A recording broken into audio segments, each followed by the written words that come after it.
Thank you all for your cooperation. May I request Mr. Arun Subramaniam or MD to start with a few words? Good evening, everyone. It's wonderful to have you all this Saturday evening for the Who World's Best Trainer contest. We have got a wonderful team of trainers competing today on the platform, and I'm sure, like me, you are also going to enjoy it tremendously. Now, let me start with an observation. I've been a great believer that solutions always precede problems. We may not see it at that time, but in retrospect, you will realize that the solution to your problem was right under your nose and it had come even before the problem had come. Something very similar happened in February 2020. TopLeague Training and Business Consulting was incorporated and the pandemic hit our shows in March. This ongoing competition, World's Best Trainer, is a part of the ongoing project entitled Participate You Scientia. In Latin, it means share your knowledge. Now, what has share your knowledge got to do with this competition? You see, the pandemic has disrupted commerce, social life, professional life, and the economy in a big way. And the emerging normal challenges to be something very different. And people will have to upskill themselves in the coming days. And that will be possible online only because offline, people will not be able to congregate. Consequently, training is going to become a very, very important thing. That is the reason why in Participate to Scientia, we decided that we will conduct a contest for the world's best trainer and in the process, identify trainers of real metal and worth and project them to the world so that corporates will be able to tap into this bank of trainers to drive their impactful, transformative processes in the coming days. The contest is free for both the contestants and the audience. Please attend every day and benefit from the knowledge of the resource persons. That brings us to the resource person of the day. Mr. Aniket Ambedkar is here to grace the platform from Bangalore. Mr. Aniket has been a Stanford University mentor. And by the way, nothing comes larger than Stanford and Harvard in the world of business. And he has been mentoring advanced cybersecurity programs, helping professionals from over 15 odd countries. A very interesting thing he has done during the pandemic. He started an initiative called Vanara Sena, where he narrated stories from the Ramayanas to 30 odd kids online for more than 60 hours. I think he must be a very child-loving person. May God bless him. He loves connecting and inspiring kids and has and aspires to tell stories to 1 lakh kids. Aniket, you can count me in. He's a distinguished Toastmaster and has delivered 100+ speeches across India. You guessed right, friends. The topic for the day from Aniket Ambedkar is Secrets of Storytelling. The platform is yours, Aniket. Take over. Thank you so much, sir.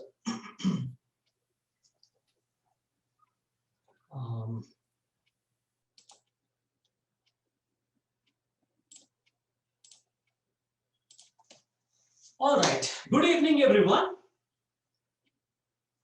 Thank you so much for joining in. Well, today my topic is secrets of storytelling. You must be thinking, I have been telling stories. So what are these secrets that he's going to talk about? Well, we'll get to that soon. But before that, do you really think that a session about storytelling can start without a story? No, right? So shall we hear a story to begin this session? Just give me a thumbs up to get started. Okay, cool. Thank you so much. So let's get started. 1, 2, 3, start. Gali gali teri law chali, jiyo re bahubali. This song was ringing in my ears as I was standing on the sets of Bahubali in the scorching heat of Hyderabad at 45 degrees Celsius. It was so hot, I felt like a slab of butter about to melt. And as I was taking in the huge sets, the amazing pillars and the horses, and the war zone, everything. At that time, I felt a tug at my shirt. Knock, knock. Who's there? Let's what? Let's eat. I am hungry. That was my daughter. And whenever she wants to talk to me, she will not just say daddy. She will say daddy, daddy, daddy, daddy, daddy, daddy, daddy, daddy. You know how animated kids are. Well, within a few minutes, we found ourselves walking into the best biryani place in Hyderabad. And the name of the place is Bawarchi Biryani. So as we stepped into the place and we're walking into the restaurant, the amazing aroma of the biryani is just swooping our nostrils, filling our mind with the mouth-watering biryani's images. My wife and my daughter were about to drown in their drool. And finally, as we landed on the table, the chicken biryani came just like that. But the veg biryani, the mysterious, the curious, and the most famous veg biryani that many people say don't exist. Well, veg biryani took a long time, as long as a Bollywood star will take to reach a set. And while we were waiting, my daughter, Ira, who is 7 years old, she was getting restless, she was getting hungry. So she said, Mama, can we start eating? Please, I'm hungry.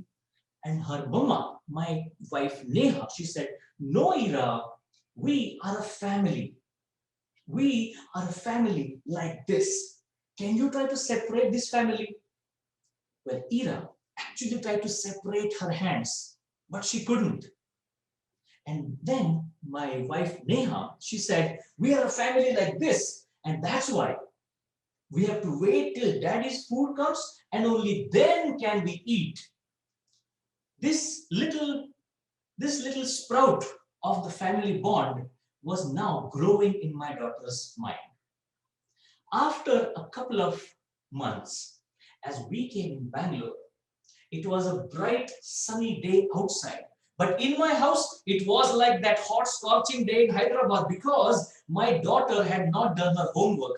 Her room looked like a war place itself. All the toys were on the place. And on top of that, she had not done her chores.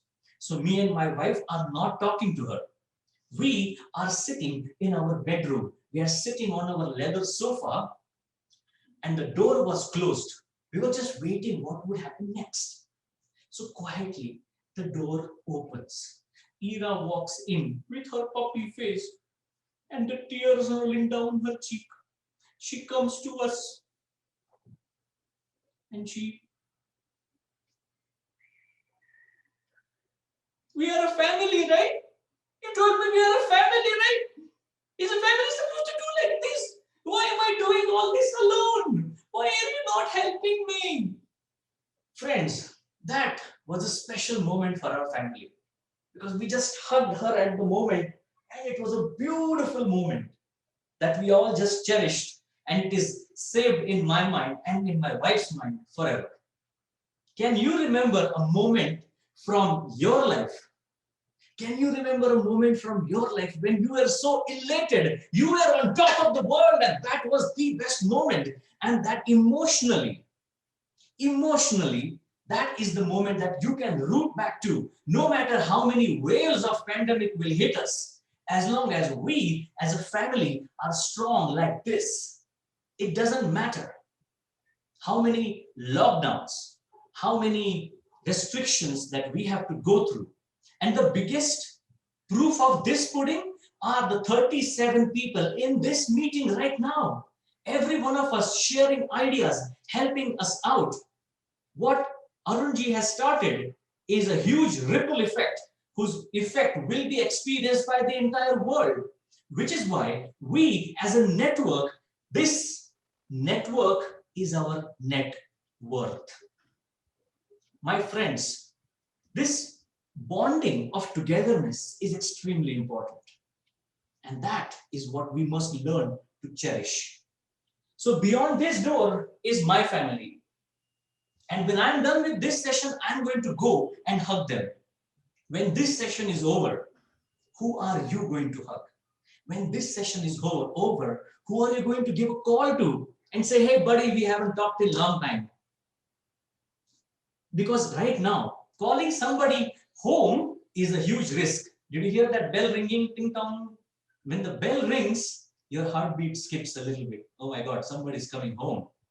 So our way of living has changed a bit, but we are still humans. Connection is one of our foundational needs. And until the point that we are connecting, we will be strong. And if I were to give you one more example, of all the people who are in lockdown, of all the people who are in isolation, who have to live in a single room, even if you have all the movies on Netflix and Prime and all the TV shows and the best kind of food, until you connect with the people beyond this door, you will never be complete. So my dear friends, the message that I want to share with you, well, I want to check if you have got the message. What did you take away from this story? Can you put it into the chat window? And with that, I would like to share my slides with all of you. So that was the story which I wanted to share with all of you and start this session. Okay, let me quickly check if what all things. Network is our net worth. Okay, thank you. And what did you take away from that story? Please put it into the chat window. Together, everyone achieves more. Absolutely, absolutely. Network and family. Gen Z is smarter than all generations. Super. That is so true. The way they learn, they are like sponge. You throw anything at them, they will absorb it. Little kids have absorbed an entire verse of Vishnu Sahasranam that adults take months and months to learn. They are like sponge. That's why I love working with kids. So I'm going to share a few examples from here. But that's about me. Why are you here? What will you gain out of my session? Well, I want to tell you there are three things that you would get out of my session. The first one is, where will you find your stories? Where will you find your stories? Second one is, how do you take that story and you make it a beautiful story? Because great stories are not told. Great stories are retold. Great stories are rewritten. First time you just say, I was happy when I saw her. Next time you will say, I was elated. The next time you would say, I skipped my heart when I looked at her for the first time. The same emotion, but every time you deliver, there's an additional of beauty. The way you connect with that emotion is stronger. And that is why great stories are retold and rewritten. So with that, let me start sharing my screen with all of you. Okay, so where do we find these stories in our life? Well, we find stories in our life all around us. Let me take a poll. Okay, now when you go to an interview, what's the first question that they ask you? Can you guys tell me? You can unmute also, you can put it in chat also. Tell something about yourself. Yes, tell me something about yourself. The age-old question that continues to rattle the minds of the next generation. What should I share as an answer to that question? So, which is why, tell me something about yourself. And that is the moment when you have an opportunity to share your story from your life, which relates to the position for which you are interviewing, for the college for which you want to take an admission. Let's say, if I am interviewing for a position of cybersecurity, and they say, tell me something about yourself. And I start telling them, I tell this story, I tell that story, and I love storytelling. Do you think it's going to help me? No, because it's not just the story, it is the way you pick the story that's important. And we find these stories all around us. Just imagine, when all of your relatives get together, when all of your friends get together, and you are talking about your good old college times, when there was no lockdown, you used to meet for chai. What was that story about you that everyone loves to recite? In my family, I'll tell you, when I was a little child, we used to all get together for Diwali. And during those Diwali times, we used to go and get some VCR and cassettes on rent. When I went with my cousins, I went into the cassette store. It was filled with cassettes all over. And inside, towards the end of the store, there was a red room. There was a red light there. And when we went there, that room was filled with horror movies.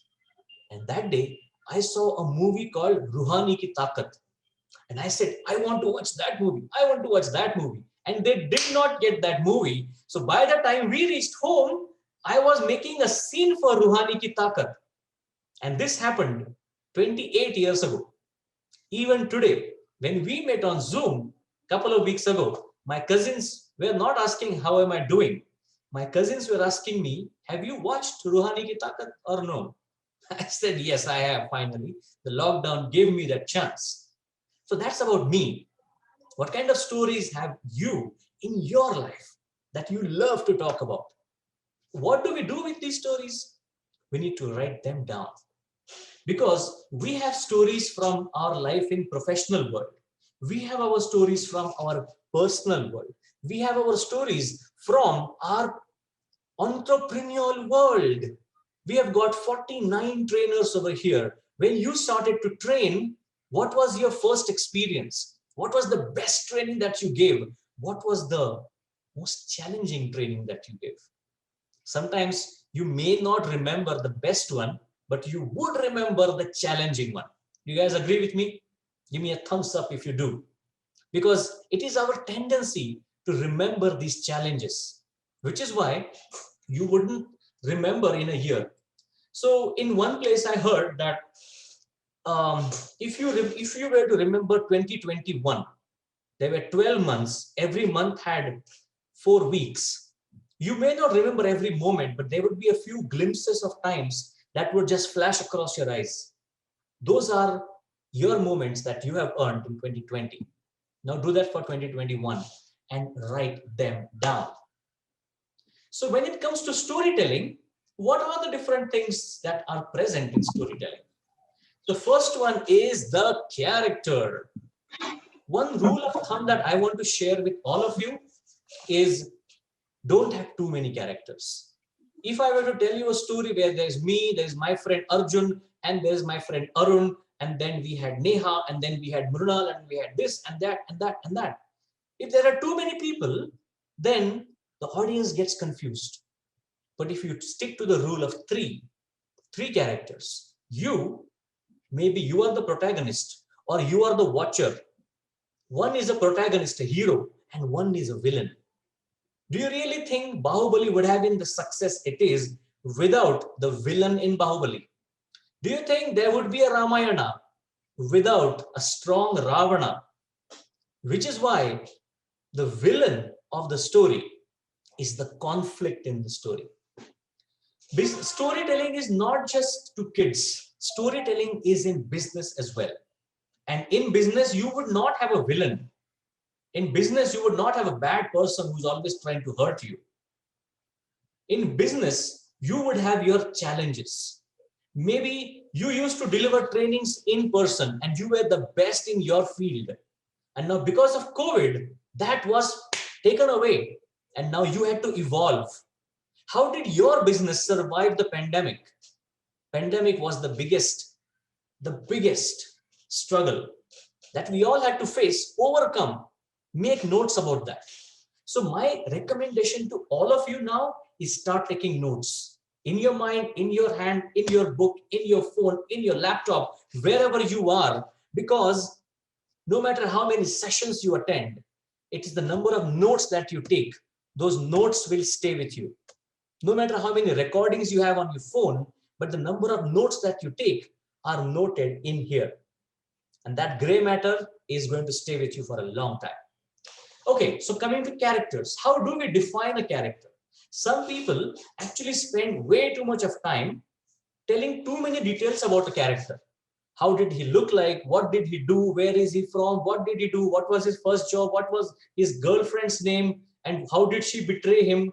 All those details may not be needed. Define the character with one trait. Was he brave? Was he loyal? Was he not loyal? Was he desperate for success?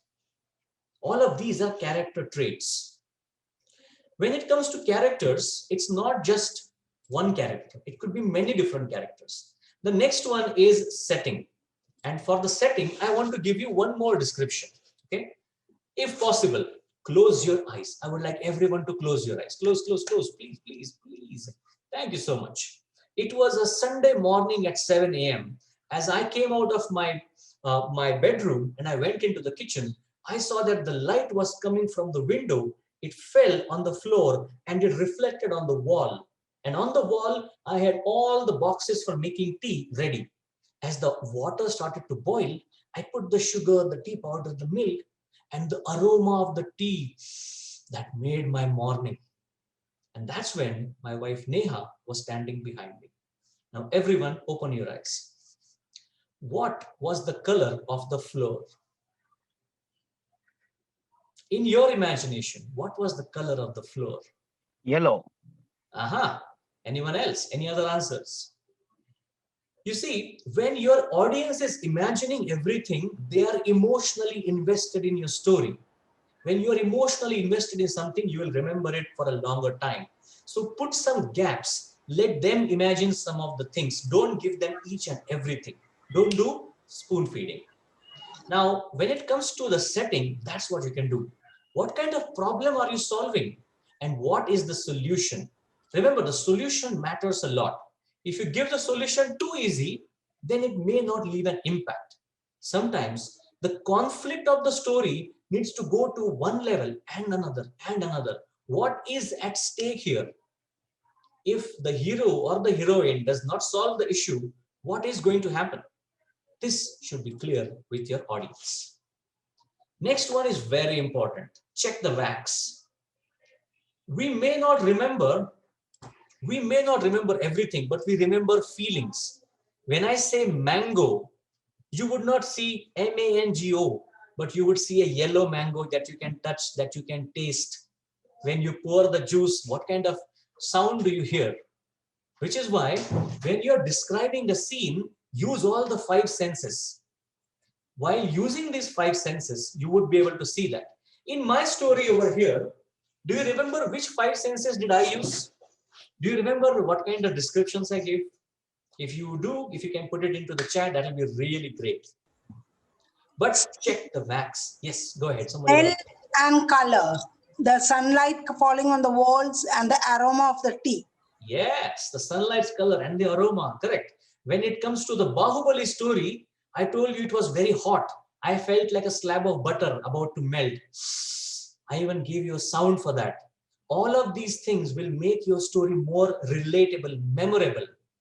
When you listen, when you remember your school time, you would not remember those teachers who used to teach well. You will remember those teachers who used to tell the stories very well. And the smiles on the audience's face is telling me how you are resonating with that sentence. So if you want to be unforgettable, not just memorable, unforgettable, you should be able to tell story about you or your business or whatever is near and dear to your heart. So now let's go to the next thing. Do you remember this? This happened yesterday.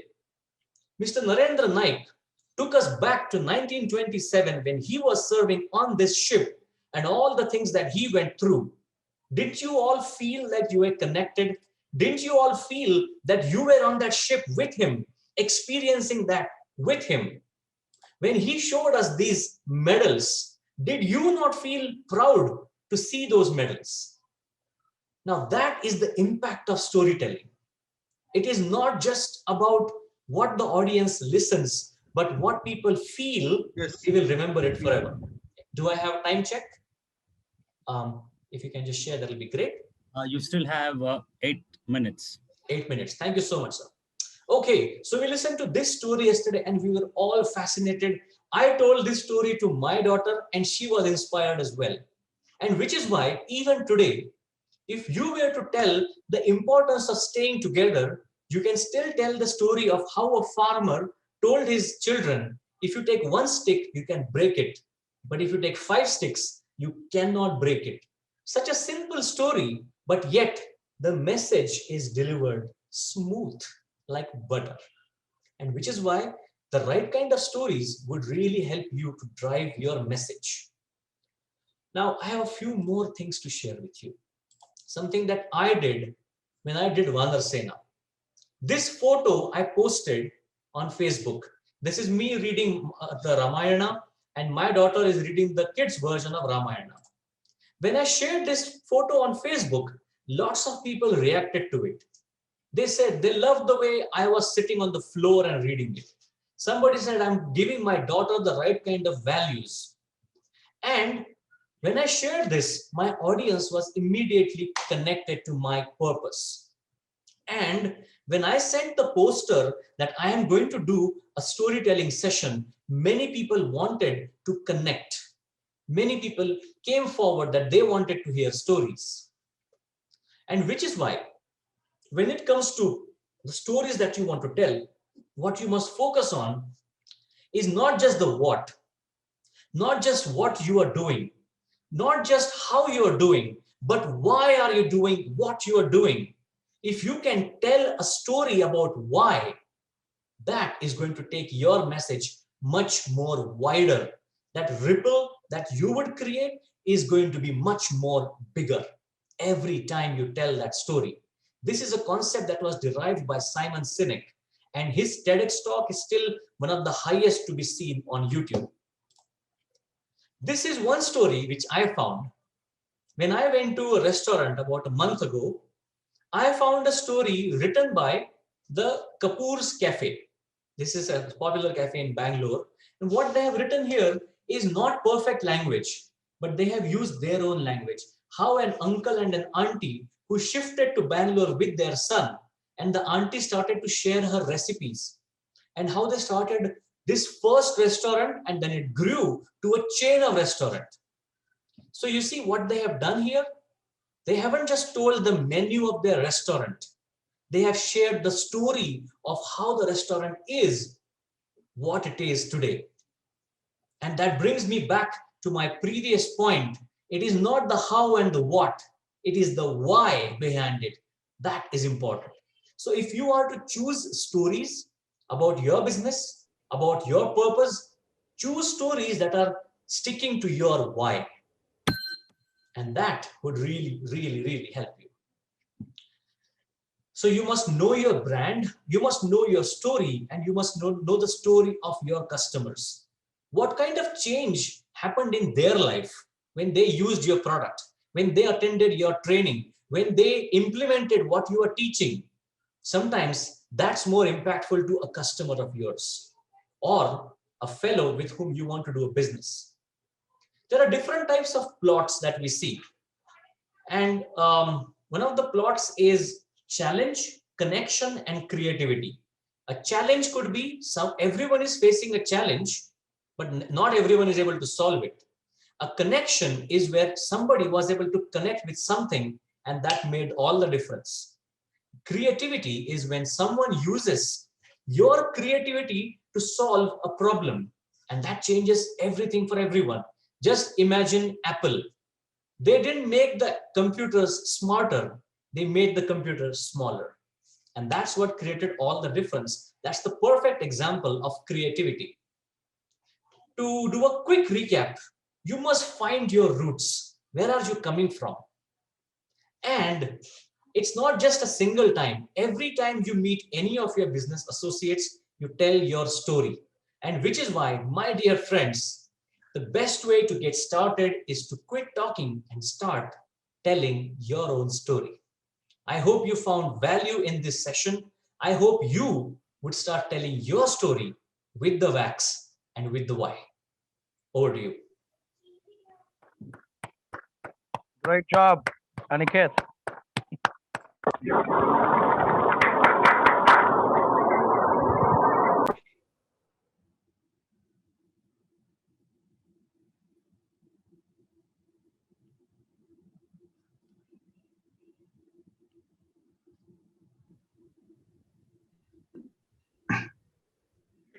Sir. Hello. Thank you, Mr. Aniket, for this presentation this evening. I may request now Mr. Dana Jacob to take over the proceeding. Right.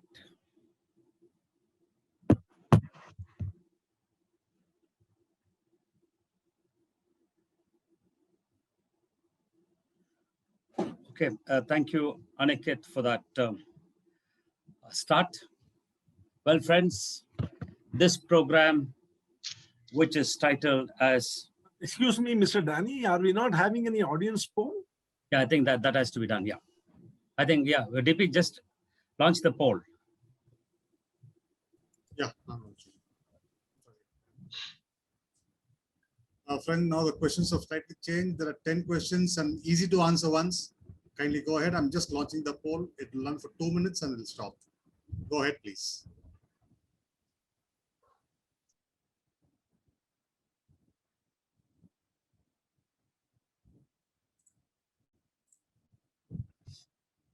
You can scroll down for all the questions. There are 10 questions in total.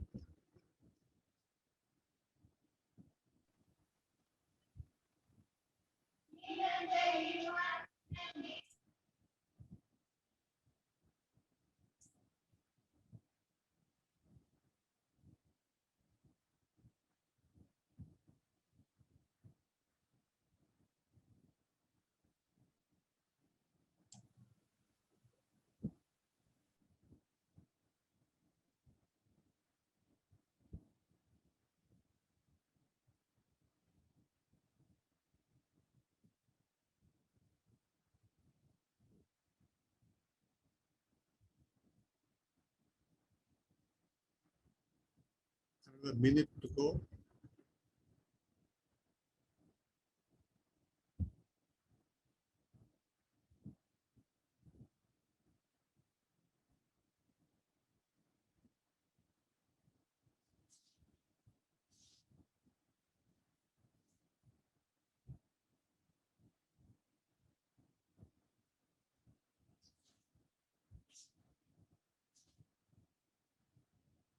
Half a minute more. Good going.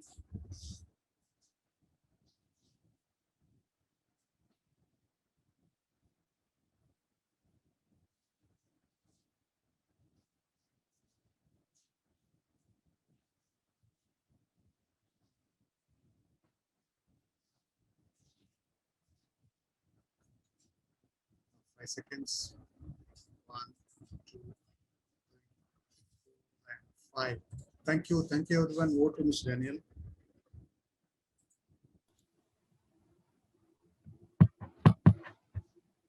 Right. Thank you, Mr. Durga Prasad, for that audience poll. Well, friends, this competition, the world's best trainers, is being financed by TopLeague Training and Business Consulting through Mr. Arun Subramaniam's Pay What You Want program. The program name is Persuasion, the Science of Shared Solution. This is a 4-hour slice of his highly popular and successful 45-hour program, Who Are You Talking To? This program is based upon the research work of Nobel Prize winner Daniel Kahneman. In these 4 hours, Mr. Arun Subramaniam will be discussing how the mind works and what is that which influences the subconscious mind. What are the pressure points which, when addressed, will get the desired results of behavioral change? If you want to succeed in life and persuade people to do what you want, please attend this program. The program is on 25th of April, Sunday, that is, from 10:30 to 12:30 pre-noon and 2 to 4 p.m. in the afternoon. A total of 4 hours. Internationally, the entire program is priced at 1,500 US dollars. So this 4 hours will be amounting to something like around 12,000 Indian rupees. But you can pay whatever you want to pay. So I'd like you to watch the video to get some glimpse and inputs about the program.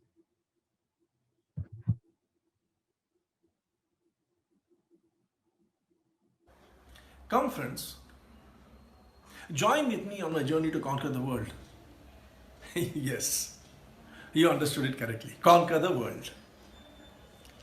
Wife, husband, or children. Peer, subordinate, or even your boss. Friend, foe, or a complete stranger. Believe me, no one is going to be immune to your charm and your ability to influence after you complete this workshop. That is a promise from me to you, from me, Arun, your success coach. Let us first understand what is this video about. This video is a prelude to my program, workshop, Who Are You Talking To? In Who Are You Talking To, I will give you valuable insights, principles, and teach you tactics to influence people and get them to do what you want. Well, before going further, it will only be appropriate that we understand what exactly is this persuasion and why is it adjudged as the #1 leadership trait to succeed in life. The study and research of persuasion goes back 2,300 years. In the year 350 BC, Aristotle had made an observation. Rhetoric and elocution are the essential traits to become a successful politician. Since then, research has been going on the subject of persuasion and influencing people. Why? Because influencing people is all about bringing about a significant change in their beliefs, attitudes, intentions, motivation, and behavior. The necessity for all these was tremendously felt during Second World War, and research on persuasion took up real speed. But it was not before 1980s that any result could be got. Two psychologists, Kahneman and Tversky, propounded the unified theory of the mind and thereby gave valuable insights and techniques to influence the mind. Kahneman received the Nobel Prize for this work in 2002. Based on his research, my 42 years of experience and life coaching, I have compiled this workshop, Who Are You Talking To? Through this workshop, you will be able to conquer the world. You will be able to tame the wildest and motivate even the meekest. I am reminded of that great saying, the tongue can paint what the eyes cannot see, and what the ears cannot hear, the heart can feel. Come friends, join with me in this workshop and get ready to conquer the world.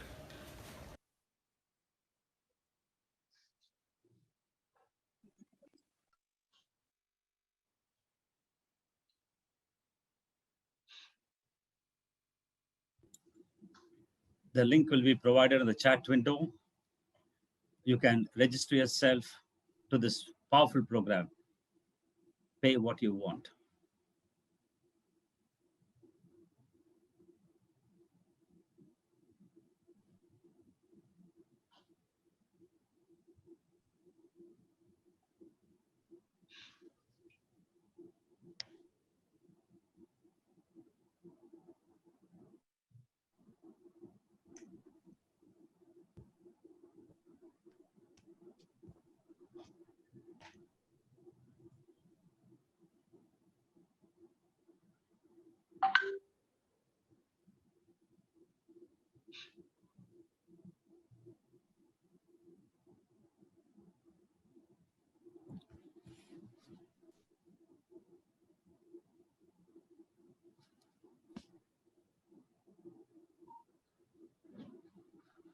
Yes.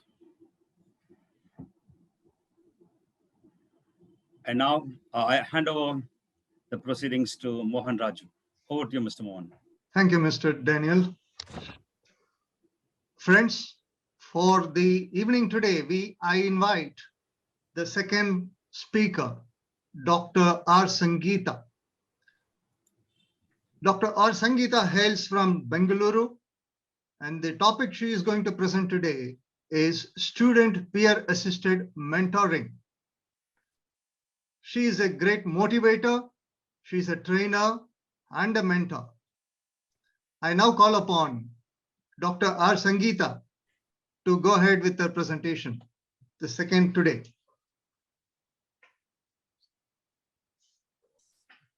Sir, am I audible? Yeah, you're Yeah. audible. Sir, thank you for the introduction, sir.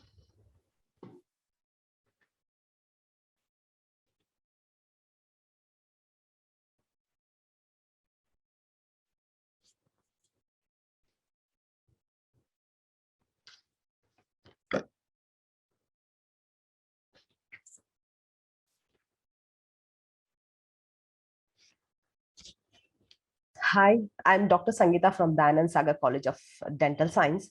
I help people as a motivator, trainer for the healthcare professionals, and also the mentor for the students. I also help students who come up, who are very dull in their studies to come up in their studies, and also the educators to learn in their teaching methods. And we also motivate patients about their health care. You must all have heard about the Confucius. If I hear, I forget. If I see, I remember. And if I do, I understand. With this, I would like to start with my today's topic, student peer assisted mentoring, where it combines both teaching and the learning. To introduce, the peer assisted learning is a term used to describe a variety of approaches that may involve an active or interactive mediation of learning by students with the support of the other students. Research suggests that a supplemental instruction in the form of peer-assisted learning can have a positive effect on students' learning and results in improved academic performance. The literature supports the proposition that involving students in assisting other students is a viable and useful approach to teaching and learning. Why this topic is needed? So schools need to cultivate a culture and the environment where students feel comfortable asking for help from peers, faculty, and staff as they cope up with stress. This is only not sufficient for the overall development of the students or the learners, both academics as well as non-academics, during and after the completion of the studies is required. The main objectives to support the learning process by supplemental instructions. So this SPAM acts as a supplemental instruction method, and it is a novel approach to improve the knowledge, skill, and the attitude among students or learners. So coming to the domains of education, so in this we have three domains. One is the cognitive, psychomotor, and the affective domain. So I would like to ask the audience that, okay, if I tell you people to think about a mango, so which organ in your body you are going to use?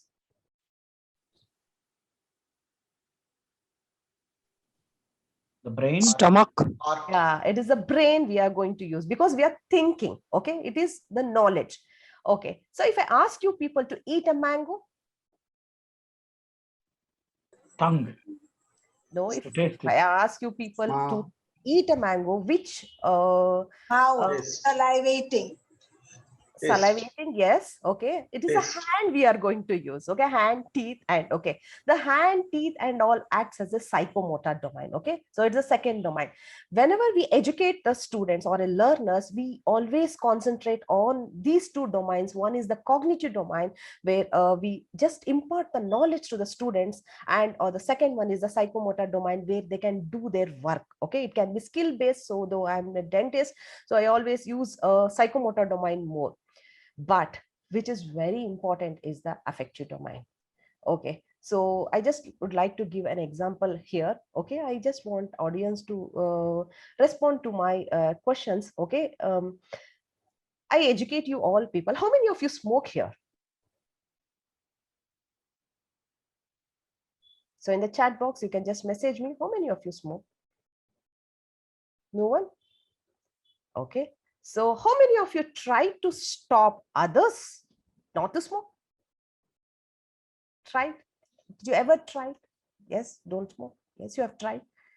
Yes, you tried. Did you ever become effective in making them stop their smoking habit? No? Yes, why no?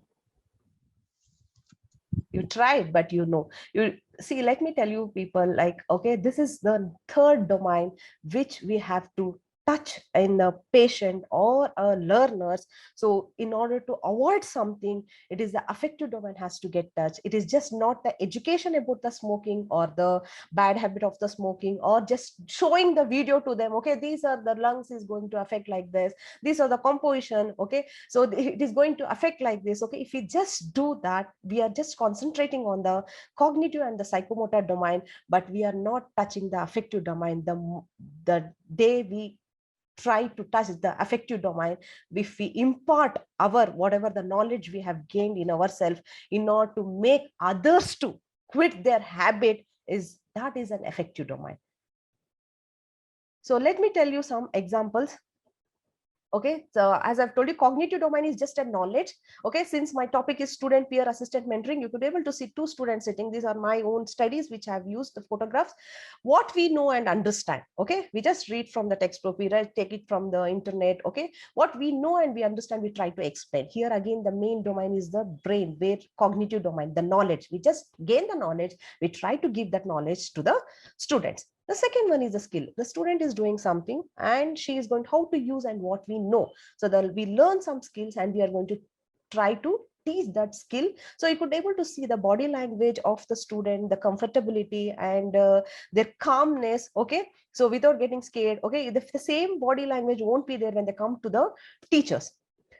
The attitude, here I'm here. Okay, so how we behave and engage the world, just gaining the knowledge. Yes, we learn, we gain the knowledge, achieve the skill, that is not sufficient. So when we give that knowledge to the entire population or the entire society, then only it becomes effective. So that comes under the category of affective domain. It's an attitude.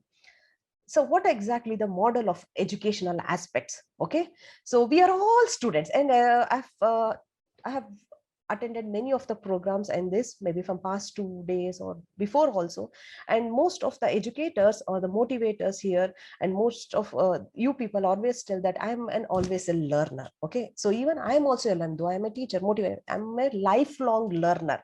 Okay, there are certain things we learn. One, we have learned in schools. Okay, we are learning now again. Okay, what today we are also doing it here, also we are learning again. This is one of the forum which gives us a chance for us to share the knowledge. Here I may, even me and whoever is there in the audience, they are also a learner. Again, we are implementing the same model which I'm using today, the topic, the spam model.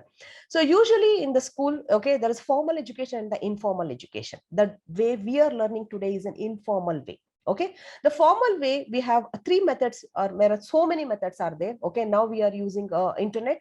Okay, offline mode. Before we used to use offline mode, now we are using the online mode. The offline modes are lecturers, tutorials, library. Okay, what are the medias we used to use? Blackboard, textbooks, lecturers consultations, tutor consultation. But in case of informal learning, it is the spam which is going to work out. That is a mentor and the mentee. Okay, so from these two we can gain the knowledge and the skill.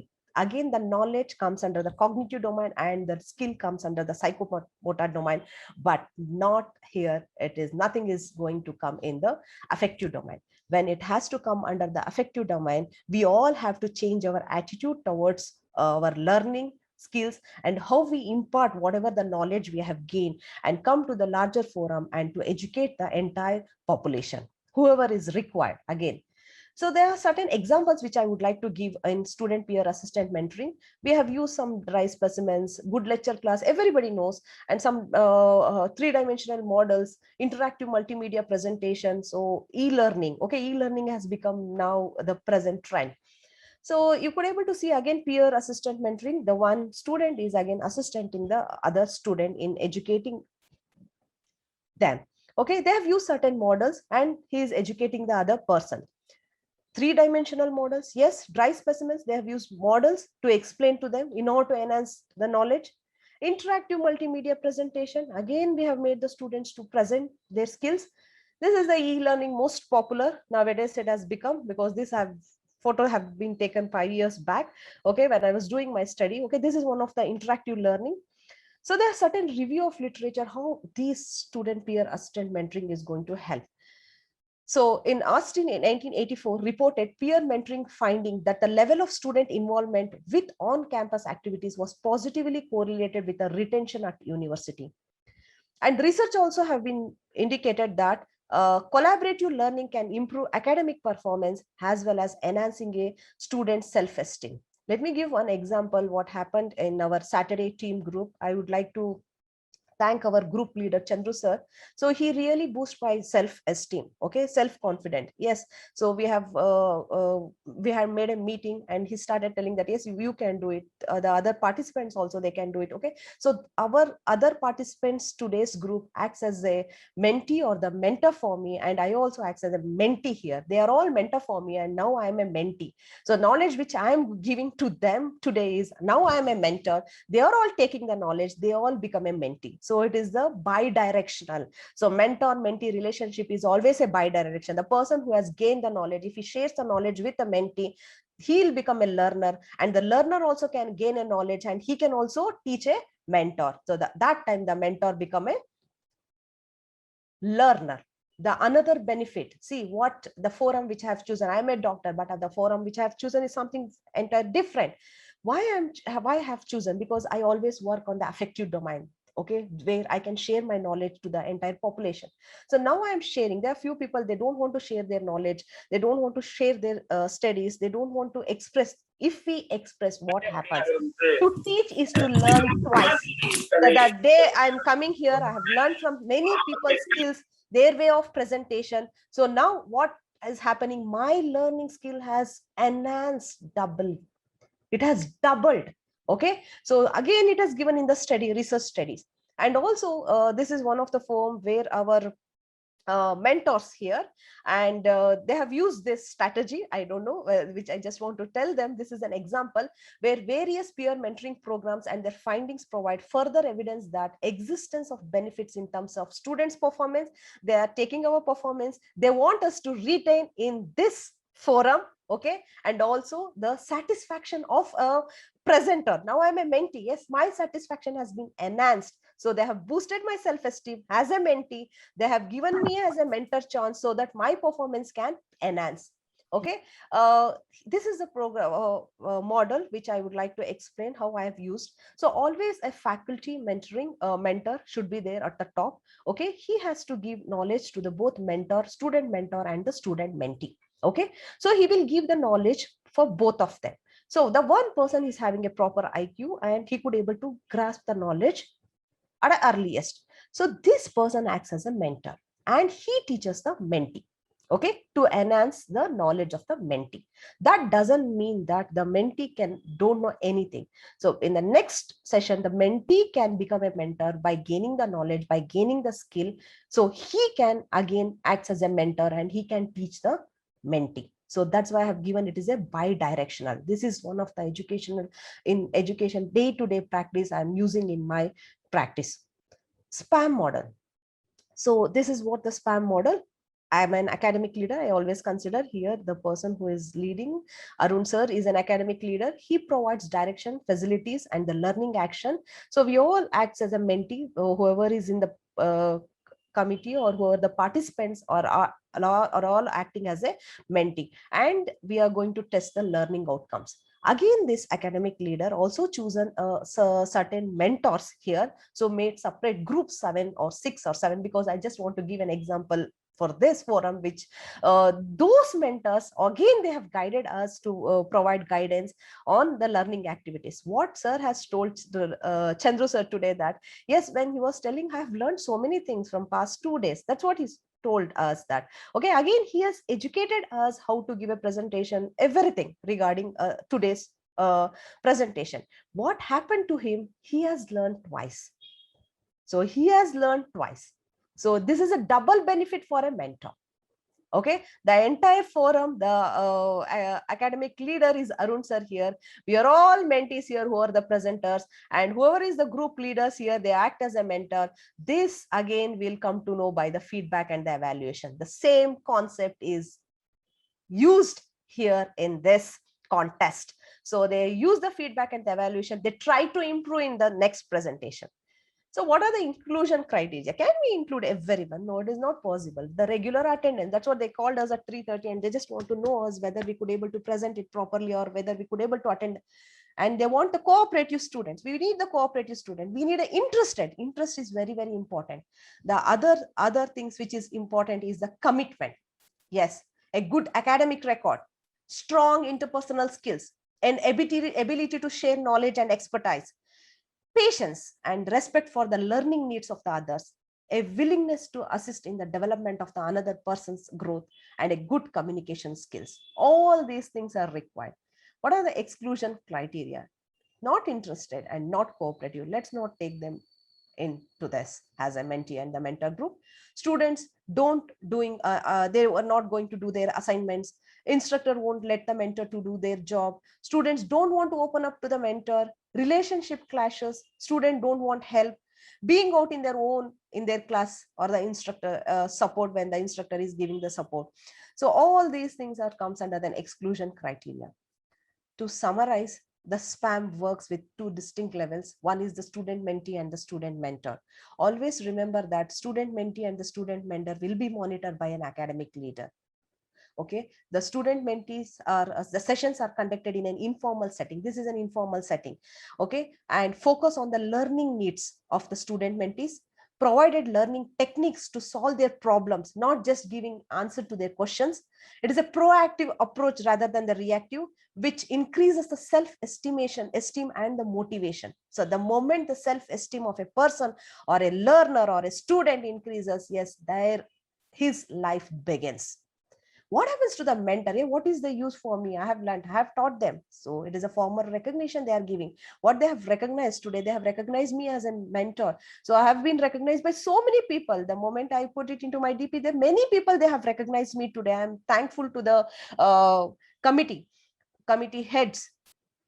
Their own learning skills improves. Yes, today my learning, I have learned a lot. So I don't know whether I could able to finish within 30 minutes. I could able to give to the other forums other than my teachers in professional college, other than my students, other than my patients. Okay, so I'm reaching to the different platform only. Provide with guidance and training for the development of pertinent skills and abilities, and it develops the communication, leadership, and the team dynamic skills of a mentor. So with this, I would like to conclude my presentation.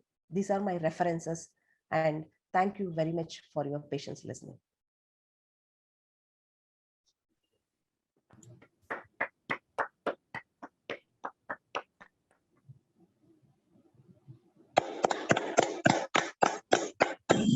Thank you, sir. Mohan.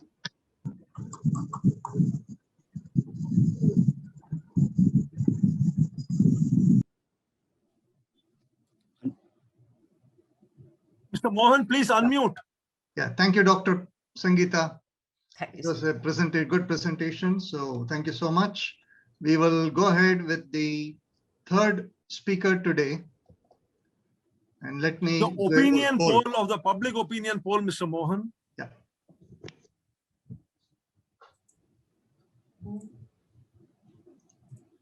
I'm putting the poll now. Friends, go ahead. Start your voting now. Dr. Sangeeta.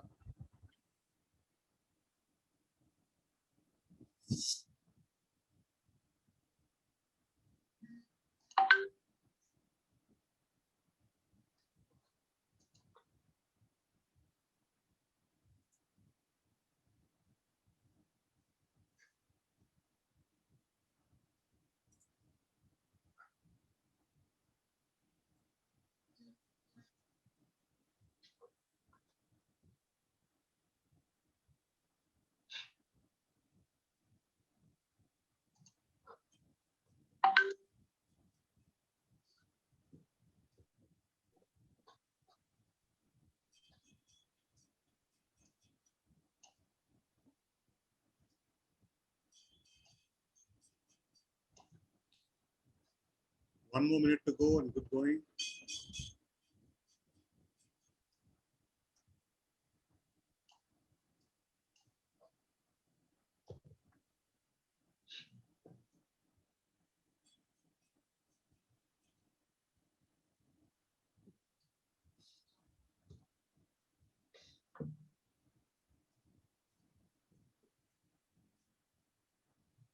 Submit button. I could not submit. 30 seconds.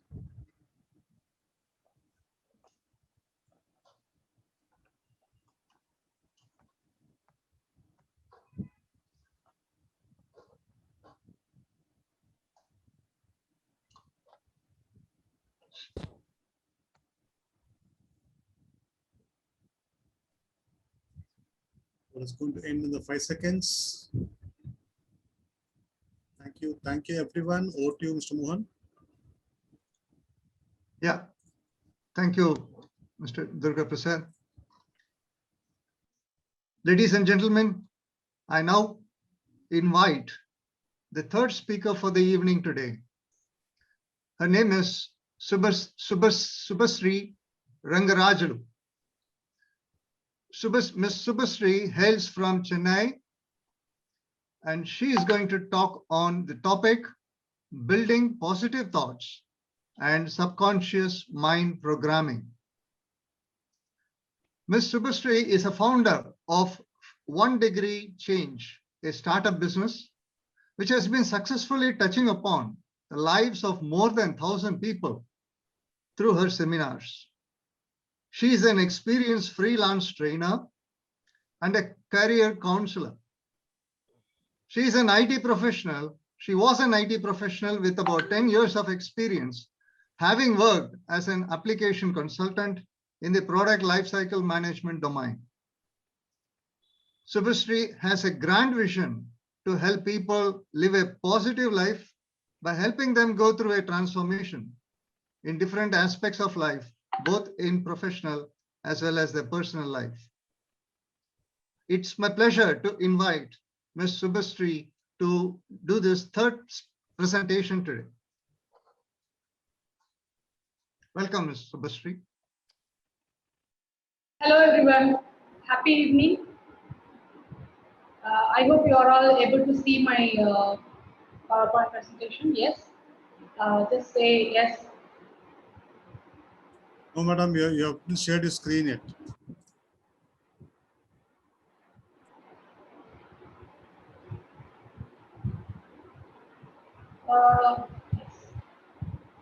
If you could go at the bottom, you will see share screen. Yeah, it's coming up, Subhasri. Able to see? We see the butterflies. Yeah. Yes. All right. Yes, now it's look. Yes. Happy evening to one and all. By saying yes or I in the chat box, how many of you want to be a successful person in life? Say yes in the chat box. How many of you want to be a successful person in life? Just say yes. How many of you? By saying yes or I in the chat box, how many of you want to be the best, stay happy, stay healthy, stay wealthy? How many of you want to be? Say yes or I in the chat box. Yes? Come on, start typing it. Yes. Yes? Yes, I'm seeing many yes and I's. Yes? So, welcome to the session, Building Positive Thoughts and Subconscious Mind Programming. My name is Subhasri Rangarajulu. Thank you for being here by giving your valuable time. It shows how committed you are all in learning things, and better on a Saturday evening. Yes, I promise when you leave this session, you will be having 2 key takeaways. Number 1 is you will be understanding what is the power of subconscious mind, and the second key takeaway is how you can make your life to transform from good to greatness. These are the 2 key takeaways that we are going to see in this session. Yes? So are you all excited? Say yes. I'm excited. Say I or yes. Yes. Yes. Yes. Yes. Yes. Okay. So the first key takeaway. Yes. Yes. Thank you so much for the response. My dear participants, we are going to see about the first key takeaway. The first key takeaway is about learning what is the power of subconscious mind. Yes. So, we all know the terminologies conscious mind, subconscious mind, right? So, we all have read in articles what is all about conscious and subconscious mind. What is all about conscious mind? My dear participants, if I'm asking you to raise your hand like this, could you all please raise your hand like this? Yes? So how are we doing this? Are we doing this with our consciousness? Yes? You can just type in the chat box or just unmute and say, yes, we are doing it with the consciousness. On the other hand, for the subconscious mind, I can describe a scenario. For example, if I want to go to office, I'm taking my bike and starting from my home, and after reaching some point of time, I will be thinking something else, and I will be riding on the same proper direction, wherein I will be taking where I'm supposed to take right, where I'm supposed to take left, where I'm supposed to go straight, and I'll be reaching my destination. How is this happening? Any idea? How is this happening? Anybody? Can someone unmute and say how is this happening? Subconscious. It's in the subconscious mind. Yes. So our subconscious mind handles all the emotional part of our thinking, and conscious mind handles all the logical part of our thinking. So repetition is one of the major key that is happening in our subconscious mind. So whatever things that is happening in our life is based on what we feed into our subconscious mind. Are you all agreeing that? Say yes. Yes in the chat box, or unmute and say yes. Yes. Agreed. Yes. So yes, ma'am. 5% of the things that is happening is based on the conscious mind thought process that we are doing whatever. But 95% of things that is happening in our life is based on our inputs that we are feeding on a repeated basis to our subconscious mind. Yes. So to get a better understanding, I would like to share a video here. How many of you are excited to see a video? To learn more about subconscious mind? Me. Yes. So let me just share a video here.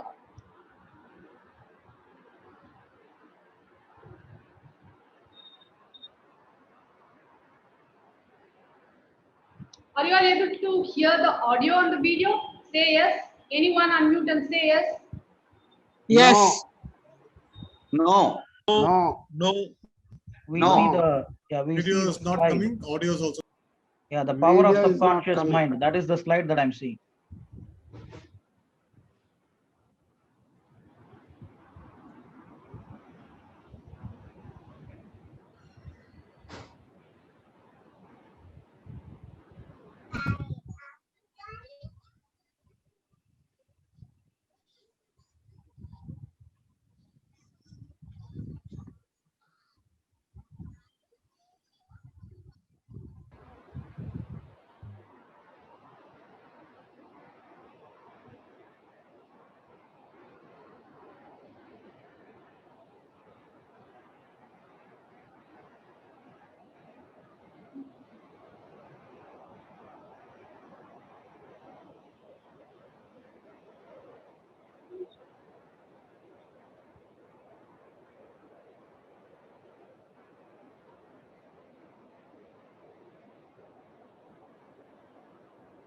Subhashri ji, may I request you to unshare and share again? While sharing, you have to probably choose that little checkbox. Use my computer sound. Can you do that so that we will be able to see? Sorry? If you could unshare your screen and share again, while sharing, there will be a small button that you got to choose, which is computer sound. When you make an attempt to share your screen, Okay. you will see at the middle of the screen, use my computer sound. Can you see that? You need to check that.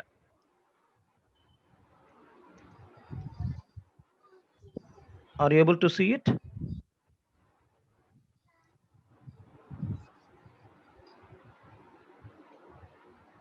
Don't worry, just do it patiently. Don't worry.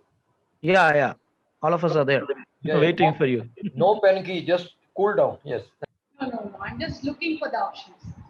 So if you click on share, you see desktop coming in, right? Yes. Can you see only when you click on that button, it will allow you to share your screen. Little above that, you will see use computer sound. Can you see that? I'm able to see share sound. Please do that and then share your screen. Okay. Okay, now your screen is visible. We are seeing the power of subconscious mind, that slide. Okay. Yeah. So Is your video embedded in the slide? Yeah, now we can go to the movie. Yeah, you could go. Yeah, now we could. Yeah, please start from the beginning, please. Another level starts called alpha, which is calm consciousness. Yes, we are able to hear. Please start from the beginning. And express all Start from the programs that we Perfect. acquired Thank in you. the first 6 years shape how we live our life. What parents tell us, we become. All of us have received a program of not good enough, not the best we can be. There are ways to change the program if you know how to push the record button. These programs can change a belief you had your entire life in maybe 15, 20 minutes. For the first 2 years, from before birth to the first 2 years, we are in the lowest frequency. For an adult, delta is like sleeping or unconscious. The child is not unconscious, but because the child can't make a response, it is like behind a window watching the world but can't respond. From 2 until 6, there's higher activity called theta. When we're in theta, it's like imagination. That's why children between 2 and 6 mix the real world and the imaginary world in their play. When the child gets to 6, then another level starts called alpha, which is calm consciousness. When the child reaches 12, it can express all the ranges from delta, theta, alpha, and this is like schoolroom consciousness, beta. The most important point, consciousness, the way we think consciousness, is not available to the child until after 6. The first 6 years are the programmable state. The reason is this low activity is called the hypnagogic trance. If I want to hypnotize you, I have to take you from higher levels into lower levels, and then I can put information into the subconscious, which is in here. This is an important reason for this period. This is a period of enculturation. A child has to learn thousands and thousands of facts about how to fit into the family and to society. And so the nature doesn't give the child consciousness to create new things. It just gives it the brain activity to download facts. Whatever goes in the first 6 years is the first structure in the subconscious mind. A child between 0 and 6 can learn 3 languages at the same time. But after this period, if you try to teach a child just one language, it's difficult. So this period in our life is where we learn the fundamentals of relationships, connections, family, and community. This is also the period where we learn self-identity. Who are we? What parents tell us, we become. So if parents tell us we are smart and bright and lovely and wonderful, that goes into the program. But if we are told we are not nice people, or we're not smart, or we're not pretty, or we're not good, that goes into the program. So for example, in a store, when a child is throwing a tantrum because it wants a toy, and then the parents say, you do not deserve the toy, then that is the program, I do not deserve. But once it's in the subconscious, it's recorded like a tape player, and the rest of your life, the subconscious will play, I do not deserve, I do not deserve. So the programs that we acquired in the first 6 years shape how we live our life. But this is all below consciousness. You may not know the programs you received because you were not conscious really during this time period. But most all of us have received a program of not good enough, not the best we can be. Okay, now let's talk about the next part. The mind has 2 parts. The subconscious mind is the original brain, and it can process 40 million bits of data from the environment every second.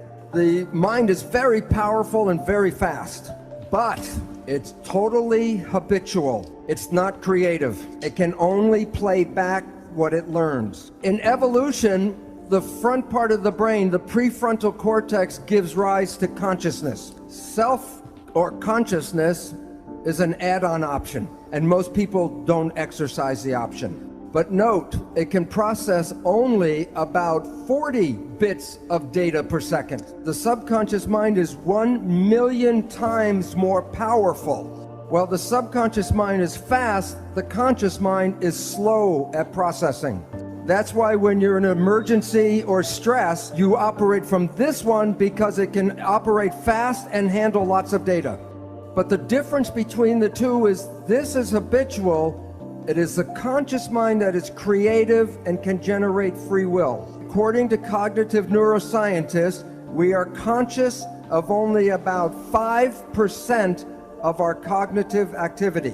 So every day you create only from your creation mind, your conscious mind, only about 1% of what is going on in your life. And therefore 95 to 99% of your life comes from your programming in your subconscious mind. So what this means is maybe you were the child in the store and your parents said you do not deserve. 95% of the day you will sabotage your life to make sure you do not deserve. And the reason why is the subconscious job is to create reality out of the program.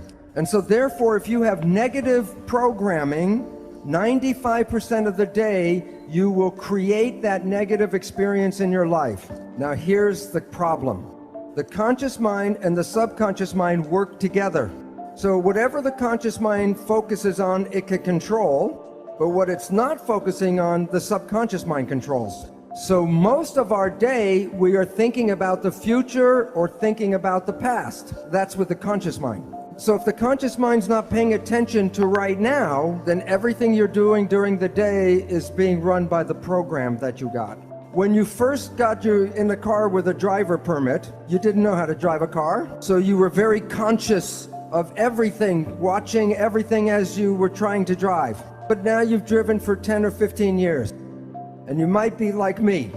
I can have a passenger in the car and my conscious mind will be in a conversation. And I'm driving 10 minutes, and then I look out the window, and I realize I didn't pay attention for the last 10 minutes. The lesson, if I said, describe your driving behavior during that 10-minute period, you would say, I don't know, I didn't see it.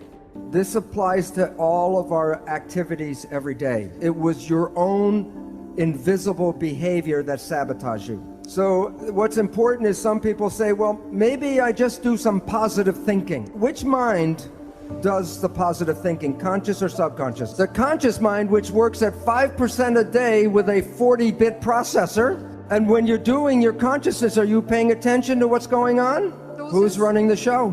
The experiential programs from the subconscious mind, and that is 95% of the day with 40 million bit processor. Does positive thinking work? Do the math. So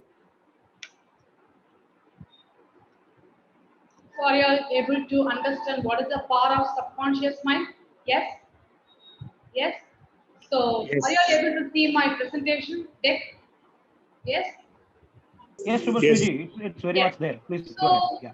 ultimately we all got an idea like how we can make the things, like how we can transform our lives in a better way is like we have to identify our negative emotions, write down, do a self-analysis, write down all your negative emotions that you want to get rid of from your life and write it as a positive affirmation like this. But when you're writing the positive affirmations, keep two things in mind, that your positive affirmations should always have positive words. There should not be any negative words and things has to be written in present tense. So these are some of the examples of positive affirmations and I'm following this. And recently I've added this, the last statement, I'm the world's best trainer. Definitely we are all going to become, already we are all best trainers and we are going to become the world's best trainer. Are you all agreeing with that? Say yes or give a thumbs up. Yes? Yes. Yes. So just do a workout Like figure out what is the negative thing that you want to get rid of from your life. Write it down. Write down appropriate positive affirmations. I have written this as a positive affirmation, stick in front of my bed, and every day morning when I wake up, I used to see that and feed that to my mind. I used to say that, and trust me, my life is awesome. Yes. So, my dear friends, I would like to share this with you all. So, let us just have a fun activity if I have time. And before that, I want to cover up the second key takeaway. The second key takeaway is how you can make your life from good to greatness. Yes. So, shall we move on to the second key takeaway? Yes.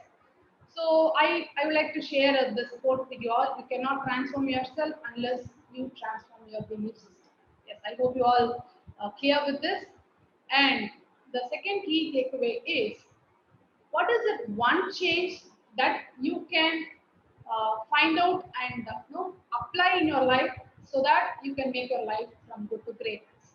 For example, if you are having an issue, or if you want to repair some relationship issues, just think of, like, if you can spend 20 minutes of your time with that relationship in a day, can that make a better relationship?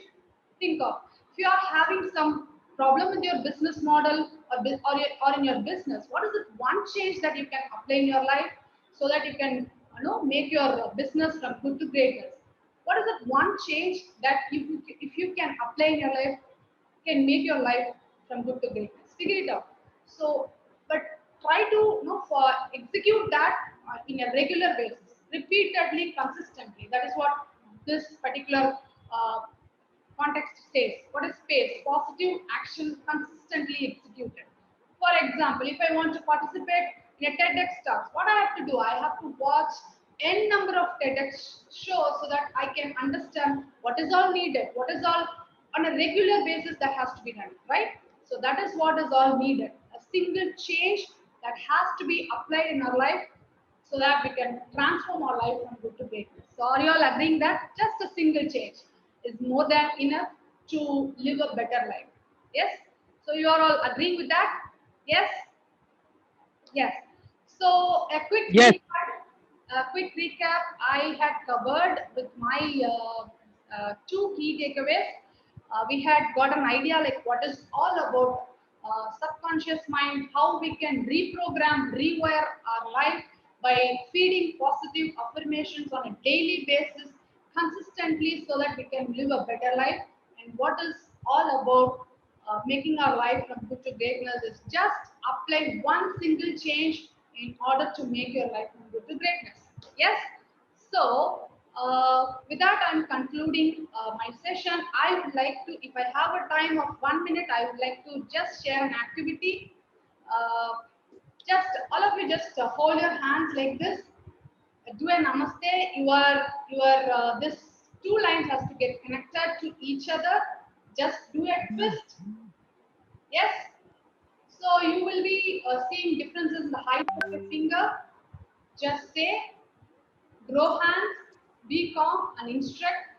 Grow hands, grow in size. Grow hands, grow in size.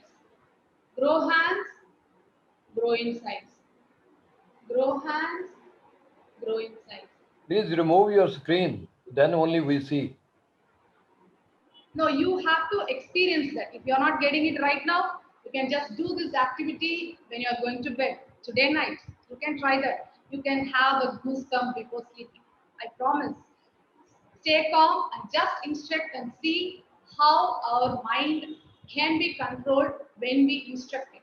So, my dear friends, try this activity and just message me that you all had a goosebumps.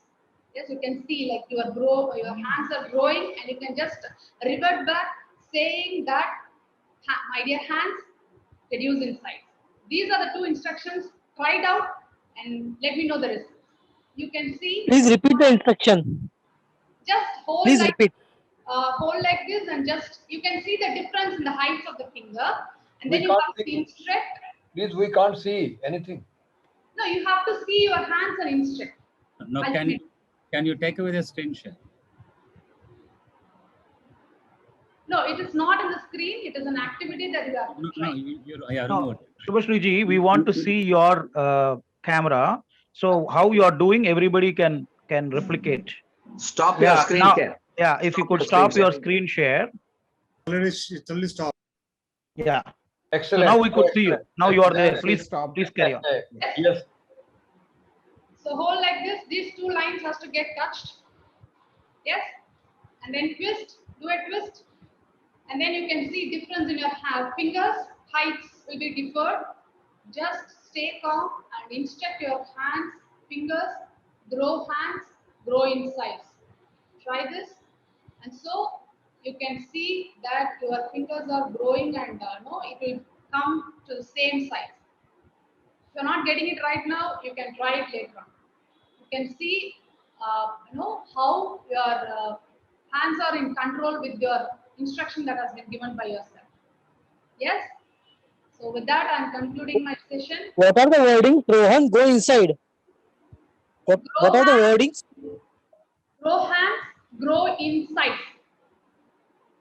Grow inside. Grow in size. Size. Grow in size. Okay, okay, got it. Please write that into the chat box. What should be spoken? Grow and grow insight. Yeah, got it. Thank you.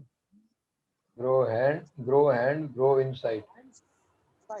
Yes. Grow hand inside. Clear?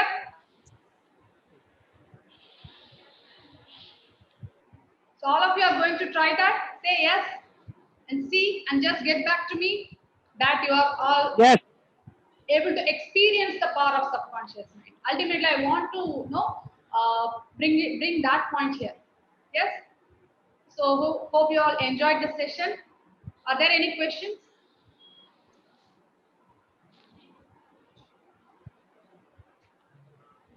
No doubts? No, one small request, Subhashri ji. Yes. Dr. Bruce Lipton's that video was like mind blowing. If you could probably put some YouTube link of where you have taken that video, that would be really helpful. Thank you.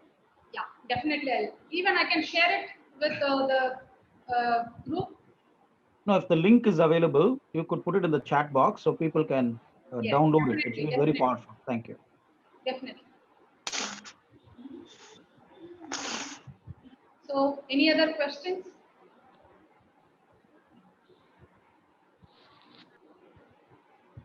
So, thank you so much, my dear participants, for listening to me for the last 30 minutes.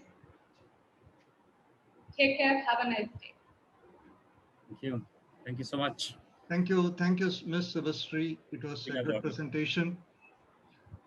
Thank you very much. We will request a polling now on the session that concluded. Yeah, I'm launching the polling now. There are 10 questions again. Kindly vote for all the questions. Launching the poll right now.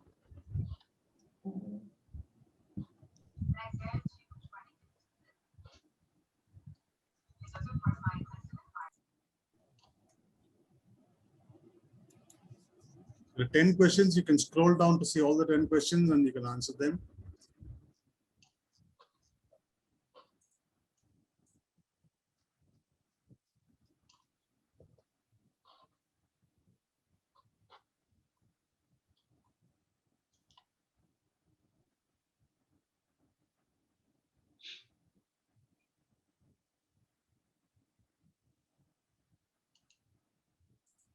Sir, it is only asking for yes or no. How do you put the marks there? Only yes or no, is it? Only yes or no is there. Yes, sir. This is public opinion. What other participants feel. So you will give the marks based on yes or no only. Not something in between, then what you'll do? Between yes or no only, sir.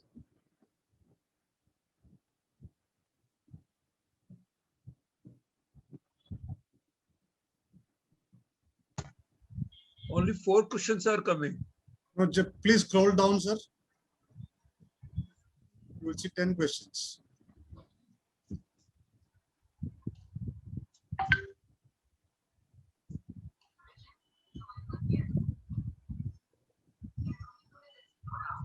We got another 30 seconds to go.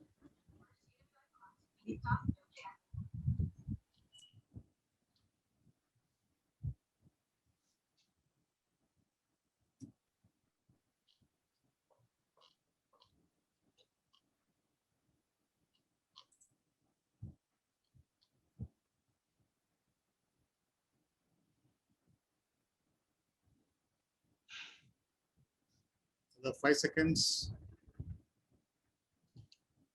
And we are done. Thank you, everyone. Thank you so much. Over to you, Mr. Mohan. Thank you, Mr. Durga Prasad. I now invite the fourth speaker for the day.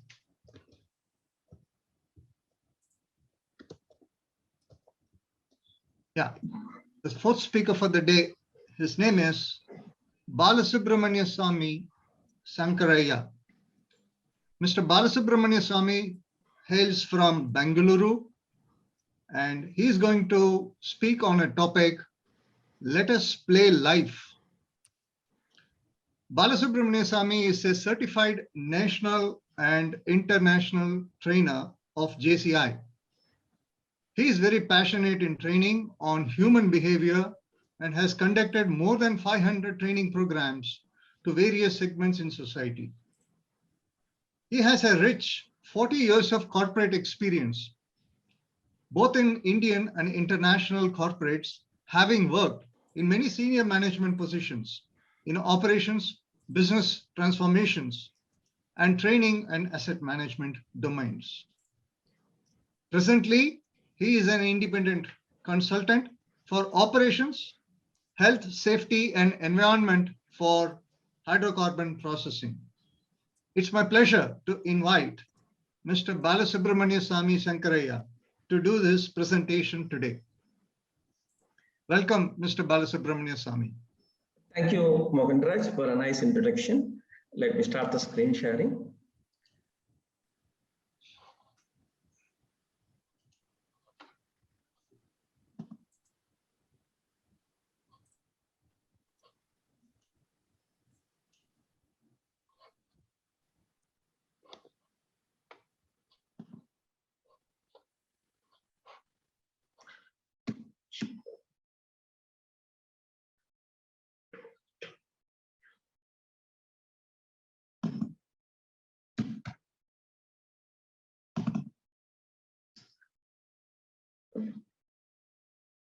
Yes, my screen is visible.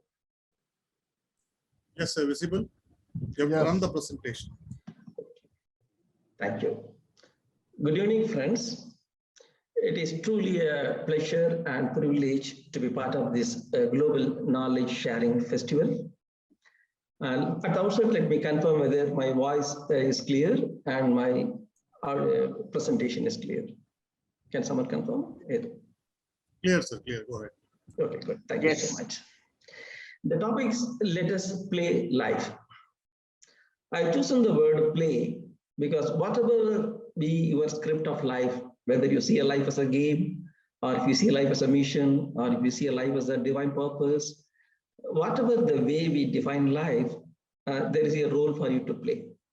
So how to play your role in your life, whatever be your perception about the life, the purpose of human life. And what kind of presentation it is? It is an attempt to shortly present the status of collective human wisdom on the purpose of human life or the way of human life. In today's world, see, normally all of us know it is a data, a well-structured data become an information, a well-structured information become a knowledge, and well-structured knowledge, when it's rightly applied, it becomes the human wisdom. In today's world, when data is a new oil and everyone is chasing data and big data accumulations, what is getting challenged is the human wisdom actually.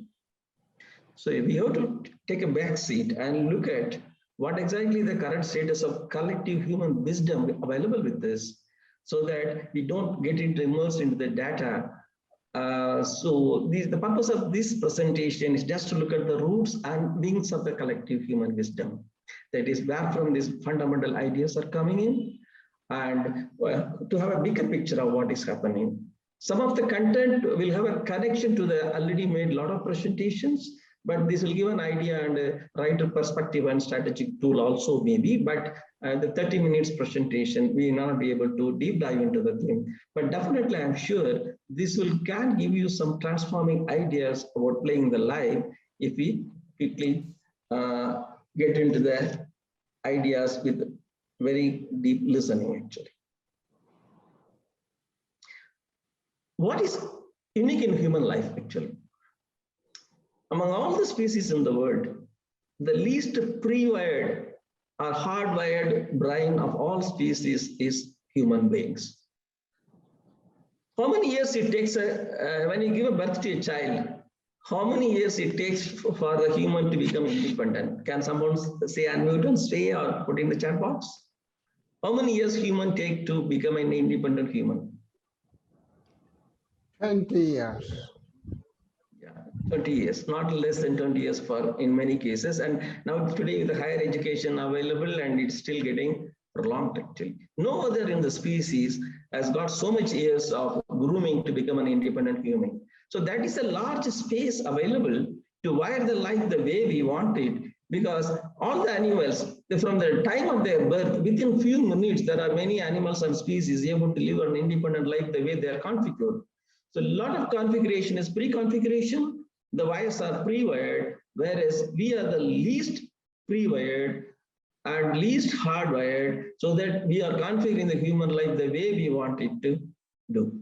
So that's a challenge in a way, and that's the biggest opportunity in another way to have a variety of human life potentials and possibilities evolving in our life.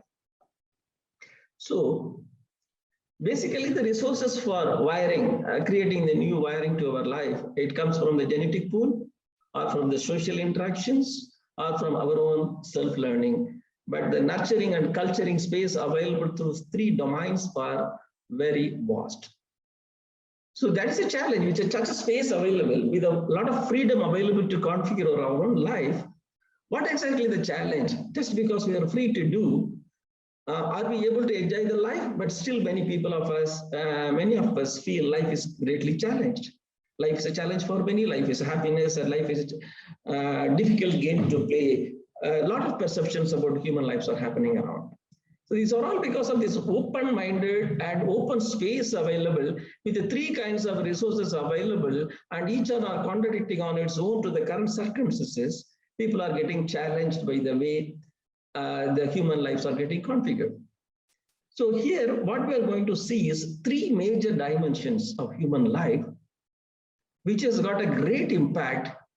And I can assure you, if you could deeply look into these three dimensions and make a paradigm shift of the way we look at the life, that can really transform the life. And we will be all assured that life is a game to play happily at all times, irrespective of the circumstances, irrespective of our pain and pleasure definitions.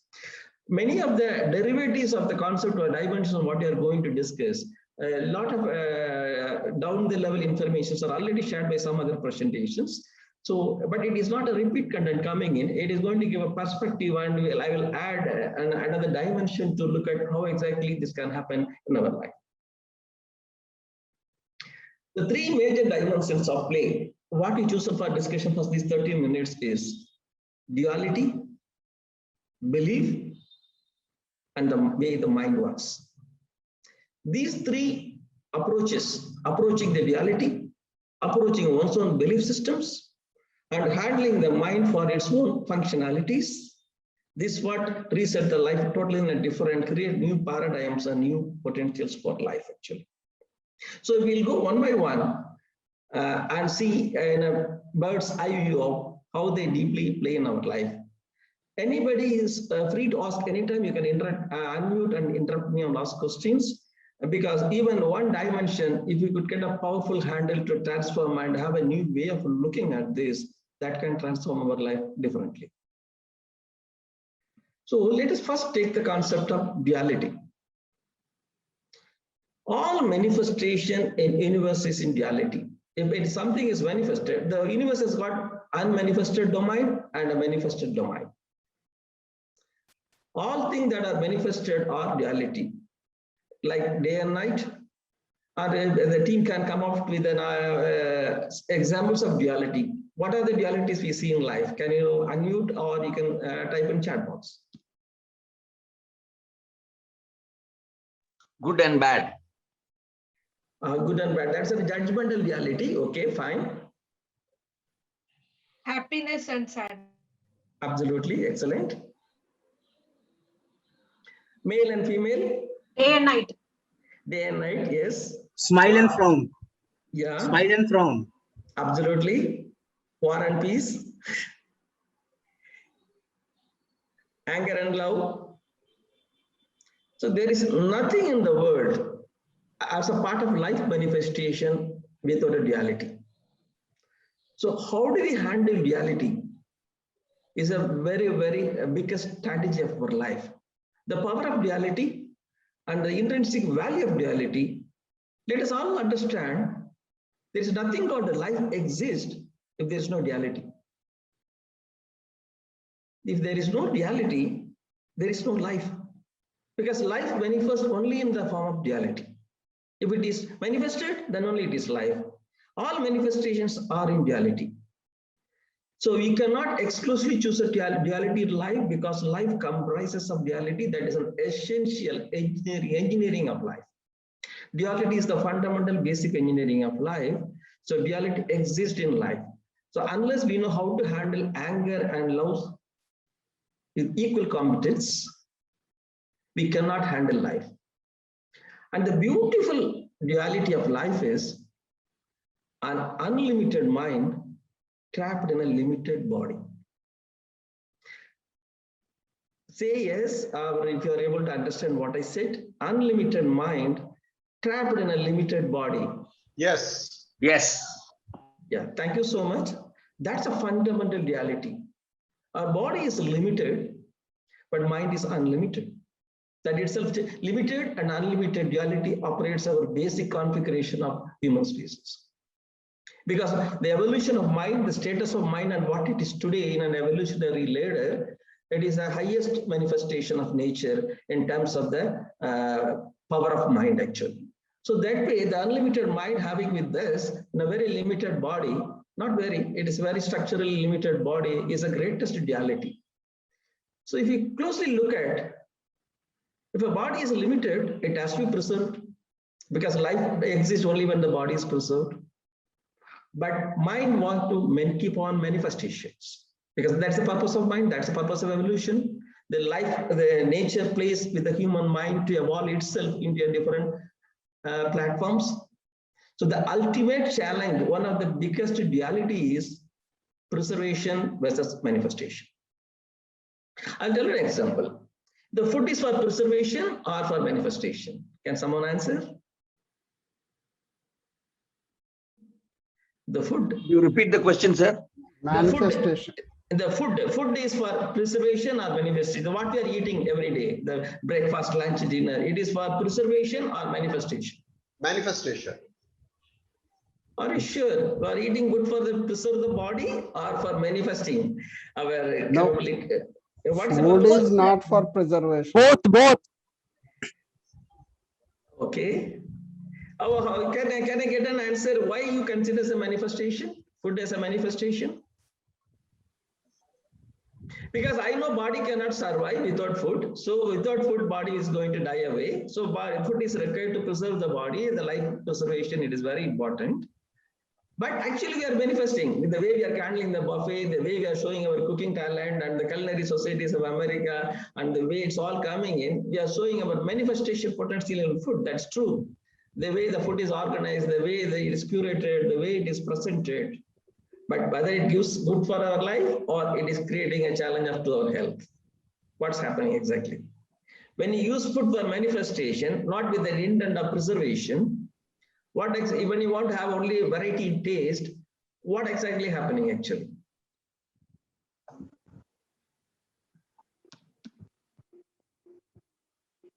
Can I get an answer? Yes, I want to say something. Yeah, what I'm trying to say is... Hello, I want to say something. Yeah, please go ahead, sir. Yeah. See, sattvic food, when we consume sattvic food, there are three types of food like sattvic, tamasic, and rajasic. Sattvic food is good for our health, helps in cultivating good thoughts.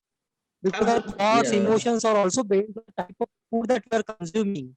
Absolutely, sir. So, if you have a preservation orientation, if you have a preservation attitude towards food, the type of food you choose will be different. The quantum of food you choose will be different. But when you want to prove that food is a joy, it's a manifestation, and it is a variety that matters, the kind of food you eat, the kind of taste you get addicted, and you want manifestation, the body gets suffered, life is getting suffered, and the manifestation in the wrong domain in a sense. That's what I'm trying to say. Marriage is for preservation or manifestation?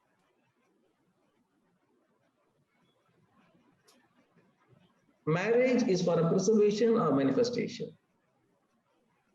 In my view, it is for manifestation. Okay. In my view, it is preservation. Yeah. So this is the conflict. Yeah. It should be preserved and it should be manifested. Both.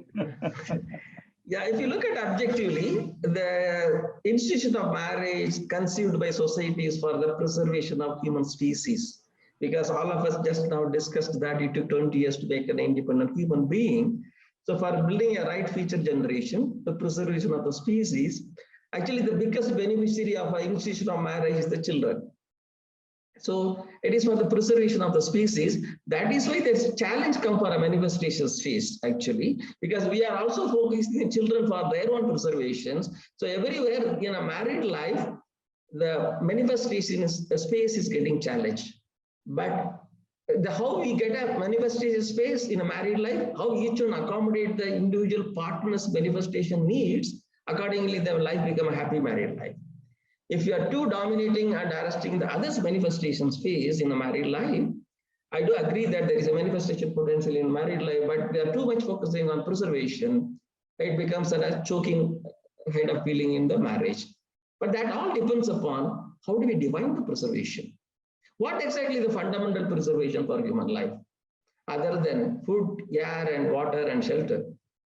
But actually, the way we define preservation is it's on the peer ratio. How much others own, accordingly we define our preservation.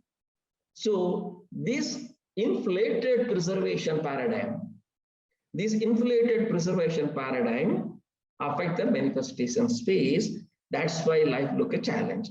If you simply claim that water and air and food and shelter is the preservation domain for my life, as long as I'm assured of that, I have nothing to worry about preservation. If that is a mindset, at least, it gives a different manifestation space, because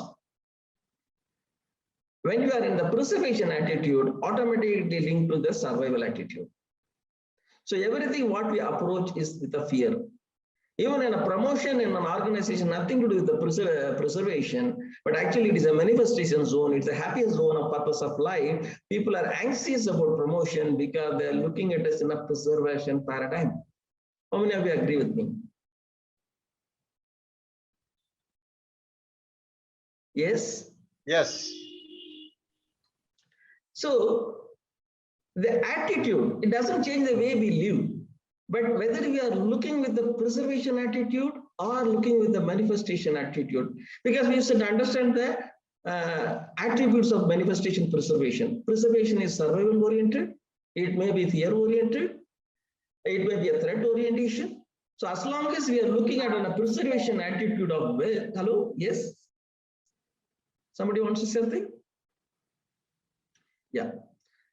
So the same working for a promotion and organization, if you're working on a preservation attitude, you will be creating more anxiety and will not be able to create a joy for the bosses. But if you simply manifest your talent and if you simply manifest your excellence, professional excellence, and create an excellence for the organization, you are in a manifestation zone, automatically you'll be better preserved by getting a promotion actually. So the attitude should be manifestation.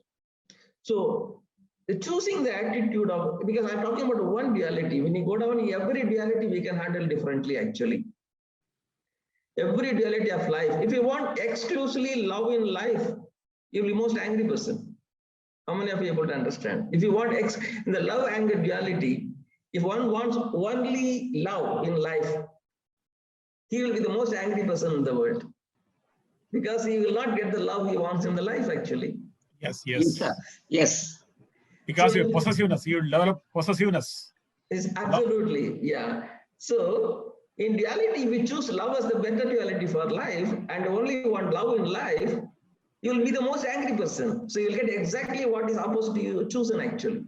But if you know the purpose of anger, if you know the roots of anger, if you know how to handle anger, and you know why you are angry, and whatever the self-awareness, self-realization, the emotional intelligence configuration, people get into the roots, we will become automatically a loving person and lovable person, actually. So this why we become angry in a love? Because we are associating love also in a preservation attitude. Love is for preservation. That is why many people are committing suicide in absence of love.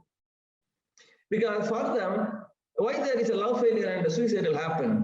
Why there is a crime happens in the name of love? Because love itself is considered as a preservation attitude. But love is an exclusively well-developed trait of a human species, so it is for a manifestation potential. We develop all the growth and evolution of human social standards by love, actually. Love by love also, and another say, because everything, the duality plays in both platforms.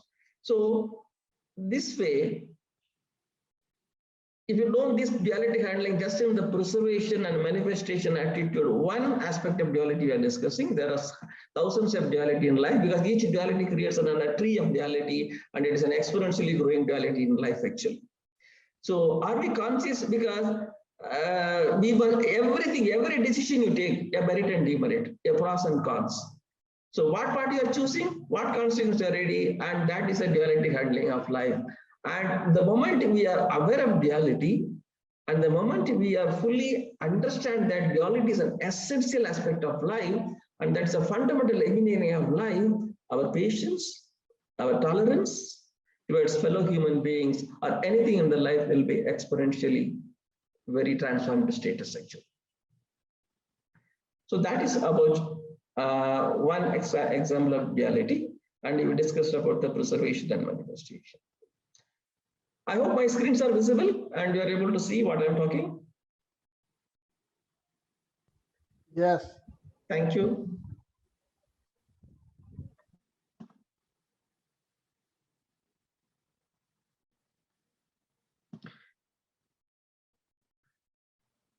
So what is a challenge for this duality handling? The architecture. See, many people have shown a lot of brain pictures on different formats. I am also sharing the similar brain structure also, but to show the duality part in the brain, actually. Because the brain is called the triune brain. You got three types of brain. One is the reptile, is the evolution. At the end of the brain's term, you got a reptile brain, which is the most instinctive for fear orientation. The moment you jump, when you hear the name snake, it's because of the reptile brain. And it's a mammal brain where you have got an emotion and seek pleasure and avoid pain, and you got a rational neocortex development where you got a logic and thinking happens. So the attributes will become a duality. There is the reptile brain and the rational brain itself is a duality. What rational brain wants and what the reptile brain will do will be different. That is why we get a conflicting informations, all the dilemmas in life, what to use for what purpose. That is all essentially because our duality definition of the preservation. The reptile brain is active because even a neighbor will get a big wealthy, we become our survival getting affected because we define that as our survival things. That is why reptile brain get activated for even an irrelevant thinking affecting our true preservation. Nothing is affected in our preservation, but we attribute it towards the preservation because the way we define our preservation space in the life.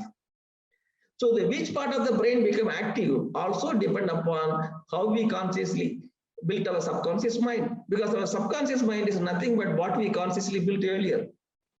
Today, whatever you become conscious, tomorrow it will become a subconscious. So whatever falls through the conscious phase deeply will become a subconscious phase later. So you consciously learn cycle, so cycling will become subconscious. You need not be aware of that. So this changing the subconscious mind is actually a simple game. The moment we get into the roots and wings of the thought process, our brain activation, and become conscious of what exactly happening. So our subconscious mind is restructured. So subconscious mind is not a mystery. Why subconscious mind is created in the nature? If you are conscious about all you know, you'll become mad. We have to have a focus. You want to focus in life. You want to task perfection.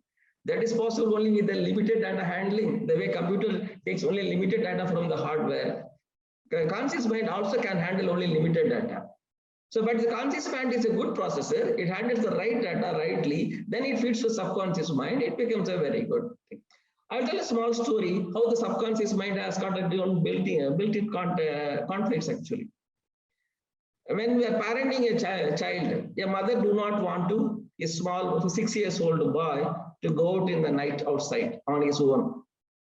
Okay, he tell him, if you go out in the evening time, night time, there's a lot of ghosts around. The ghost will catch you up. So please do not go after 6 o'clock. It is very dangerous to walk in the night at 6 o'clock outside the home. You should stay only inside the home at 6 o'clock. We are building at the childhood age. We are building the subconscious mind with the fear of ghost, everything. Then when the boy becomes 15 years old, he's still afraid of going out at 6 o'clock. But the mother wanted him to go out and buy some coconut for the home. So he tell him, please go and buy a coconut. No, mama, it is actually full of ghosts around. How can I go out to the shop after 6 o'clock? Then how to solve the problem? He will take a talisman and put it on his neck and say, as long as it is there, ghosts will not disturb you. You please go and get the coconut for me. So what you have done? You have put 2 beliefs into him. One is existence of ghosts. Second is a talisman will solve the ghost. So 2 false beliefs have been inculcated by the parenting part of it. So when he was child, he was conscious, he's learned the ghost, and he's again conscious, learned about the talisman. And unless with the rational mind he learns about this kind of parenting attitude, then he thought about it, his subconscious mind will go to a different route later. So that way, the brain architecture, the way it works, is got built-in duality on it. Reptile brain works in duality to the other brain. So that also to be taken care when you become a conscious leader. It is a very deep subject in a very large workshops. So now let us talk about the belief management. We are nothing but a bundle of our beliefs. Our personality is nothing but a bundle of belief actually. People talked about the limitations coming by the belief systems. People talked about the essential of changing the life by transformation through managing the belief systems. But I'm giving certain aspects of belief management which will give a fundamental paradigm shift, if possible, to have how to go ahead for changing the belief systems, to understand the attributes of the belief systems.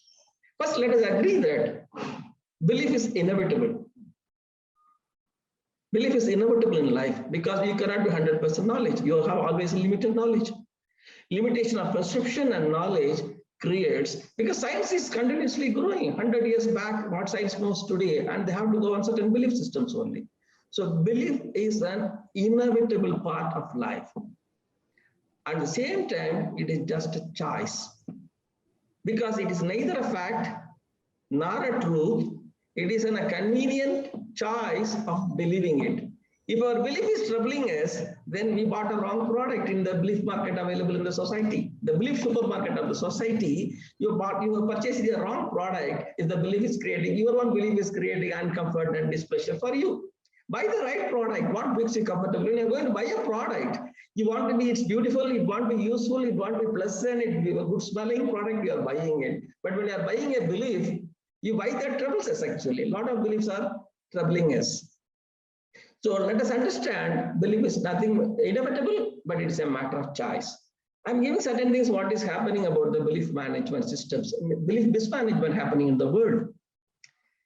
Terrorism is nothing but standardization of belief. When one group of people want to their belief system to be the belief system of the entire world, that is called terrorism. So if you want your belief system to be in sync with another human being, it is in a way a terror you are creating in their life, because belief is after all a matter of choice. The definition coming to the human life is nothing but a belief beyond personal context. A belief is valid. A happy married life, a lovable wife, everything is valid as long as you are living a happy married life. If there is a divorcee, then her belief has to be different. If she still believes that living with a best husband is the best way of living in, and after divorce, then it becomes difficult to handle the life actually. So when a context changes, you buy the right belief for that, how to live as a divorcee. Or if you want to be married, you get a different belief system. So the belief is a matter of choice, it's inevitable, and there are multiple products available from multiple sources, multiple cultures, multiple religions, use a lot of belief products. You can buy any product for your convenience according to your life context.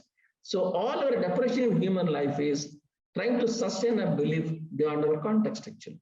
And a personal context is different, and you have a mismatching belief that creates a biggest challenge to their life. Can anyone like to throw some example for what I'm talking about? I believe beyond personal context. And let us get into the very practical thing what I'm talking actually. Because we have a lot of beliefs about love. The love is divine. But somebody has a love failure. If he still believes it's a divine failure, then how can he continue the life? That's why a lot of people taking a very different decisions when they are getting into the love failures. So if your children is the most important thing in life, and if they are not able to academically succeed, accordingly you have to change their belief. It is not the education that only going to give. So your personal context, education is good for the child is always better belief as long as it works for you. The moment it doesn't work for you, you got to look for an alternate belief and take it immediately. So keep changing your belief. The way we update our hardware, we want to buy the latest iPhone, the software, information technology software we are looking for, constantly we are updating. Every two or 3 days, one or other software we keep on updating. But our belief systems are 500 years, 1,000 years, 2,000 years, 5,000 years for the belief systems. It's all developed at a context when industrialization and things are not happening in the time. So I think just to add one observation here, sir. Yes, sir. It is also on the flip side. I was not able to become an engineer, so you better become an engineer. That also comes right from a belief system that you're talking about, right? So I wanted to become an engineer, I was not able to. So ask my son, you do it. I've seen it, I've experienced it. So. Yeah. So absolutely. So we are trusting our belief to our generations rather than allowing them to buy their own belief the way their life is comfortable for them. So another misconception of belief systems. What is religion? Religion is creation of differential belief systems. Just to create a differential belief system for religion, and capitalizing the difference is what politics is all about. Create different belief systems and capitalize the different systems. So religion politics work this way, because that's the way you are able to influence the people actually. So I'm giving some fundamental way the belief operates life in a personal context as well as in a social context and in a global context, how exactly it is happening. So belief is not simply an individual problem. It's a collective human issue, and the whole politics, the whole history, the war of peace and war, everything handled by the creating a belief system. And today it is in a commercial belief people are creating, and it's advertising belief. So many beliefs people try to create in it, where oil, data is the new oil. You have to be doubly careful to choose your own belief.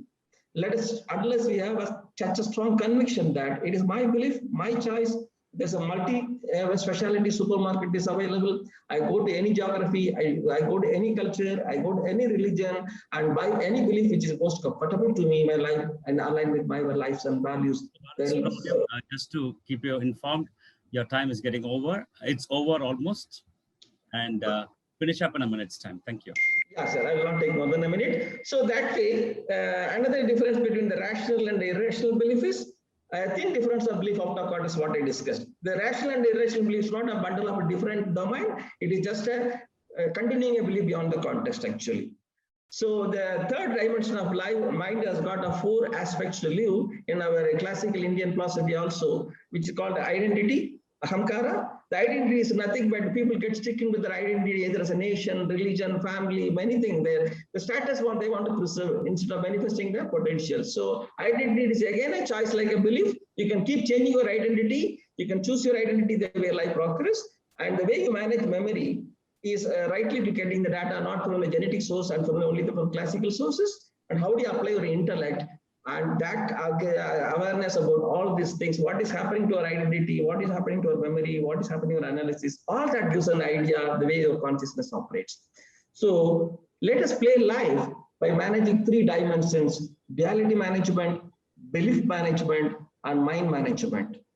Thank you so much. Thank you so much, all the people, for my participation. Thank you. Thank you so much. All right. You can play the audience. Thank you very much, Mr. Balasubramanian Sami, for involving your participation and for your presentation today. Thank you very much. And we now bring up the polling sheet for the session that concluded. right now.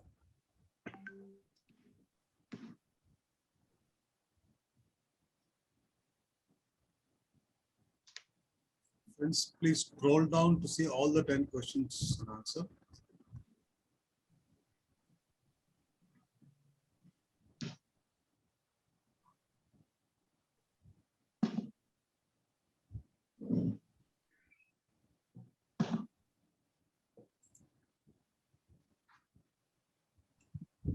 Sheet has gone off.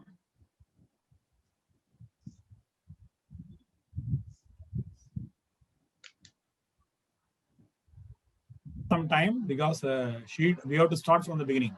Yeah, please go on.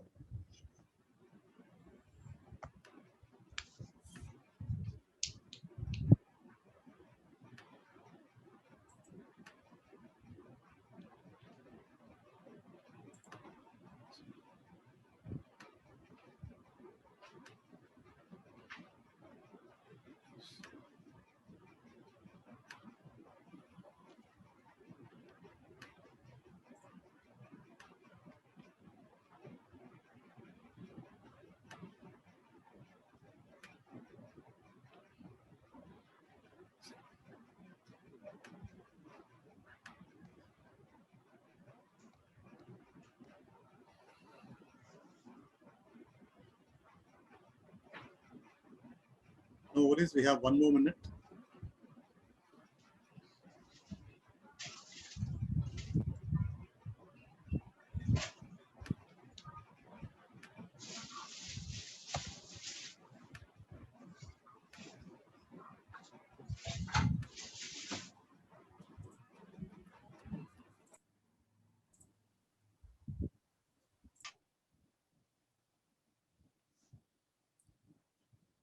Another 30 seconds.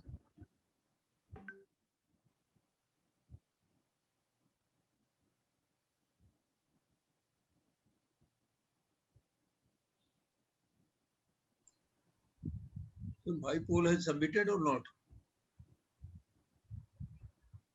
So that we will not know now, but if you've submitted, then we'll definitely get it, sir. Thank you. I have submitted, but it has just gone. If you submitted, it will go off, sir. Okay.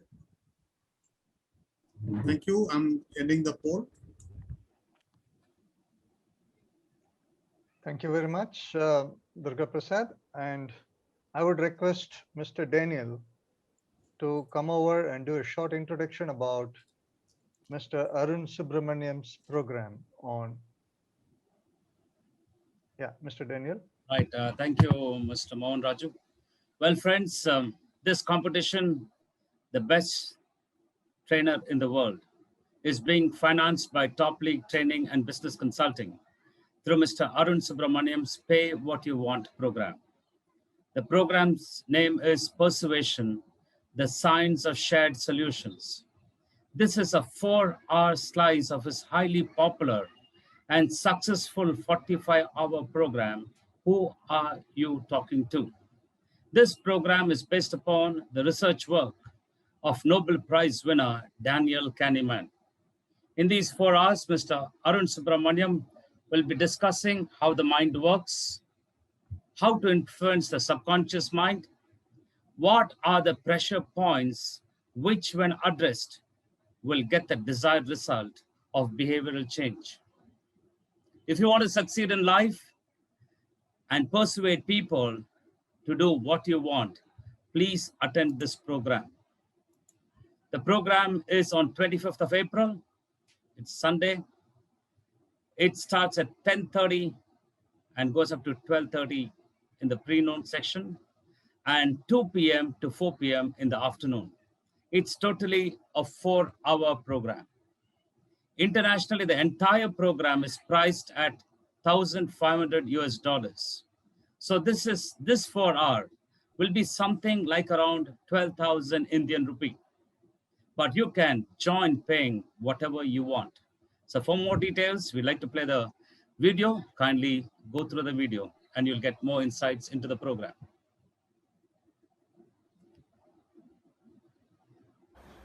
Come, friends. Join with me on my journey to conquer the world. Yes, you understood it correctly. Conquer the world. wife, husband, or children. Peer, subordinate, or even your boss, friend, foe, or a complete stranger.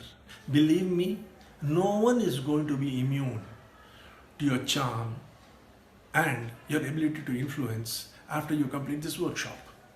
That is a promise from me to you, from me, Arun, your success coach. Let us first understand what is this video about. This video is a prelude to my program, workshop, Who Are You Talking To? In Who Are You Talking To, I will give you valuable insights, principles, and teach you tactics to influence people and get them to do what you want. Well, before going further, it will only be appropriate that we understand what exactly is this persuasion and why is it adjudged as the #1 leadership trait to succeed in life. The study and research of persuasion goes back 2,300 years. In the year 350 BC, Aristotle had made an observation. Rhetoric and elocution are the essential traits to become a successful politician. Since then, research has been going on the subject of persuasion and influencing people. Why? Because influencing people is all about bringing about a significant change in their beliefs, attitudes, intentions, motivation, and behavior. The necessity for all these was tremendously felt during Second World War, and research on persuasion took up real speed. But it was not before 1980s that any result could be got. Two psychologists, Kahneman and Tversky, propounded the unified theory of the mind and thereby gave valuable insights and techniques to influence the mind. Kahneman received the Nobel Prize for this work in 2002. Based on his research, my 42 years of experience and life coaching, I have compiled this workshop, Who Are You Talking To? Through this workshop, you will be able to conquer the world. You will be able to tame the wildest and motivate even the meekest. I am reminded of that great saying, the tongue can paint what the eyes cannot see, and what the ears cannot hear, the heart can feel. Come friends, join with me in this workshop and get ready to conquer the world.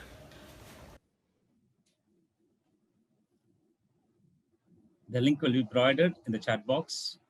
You can click that and register yourself for this program.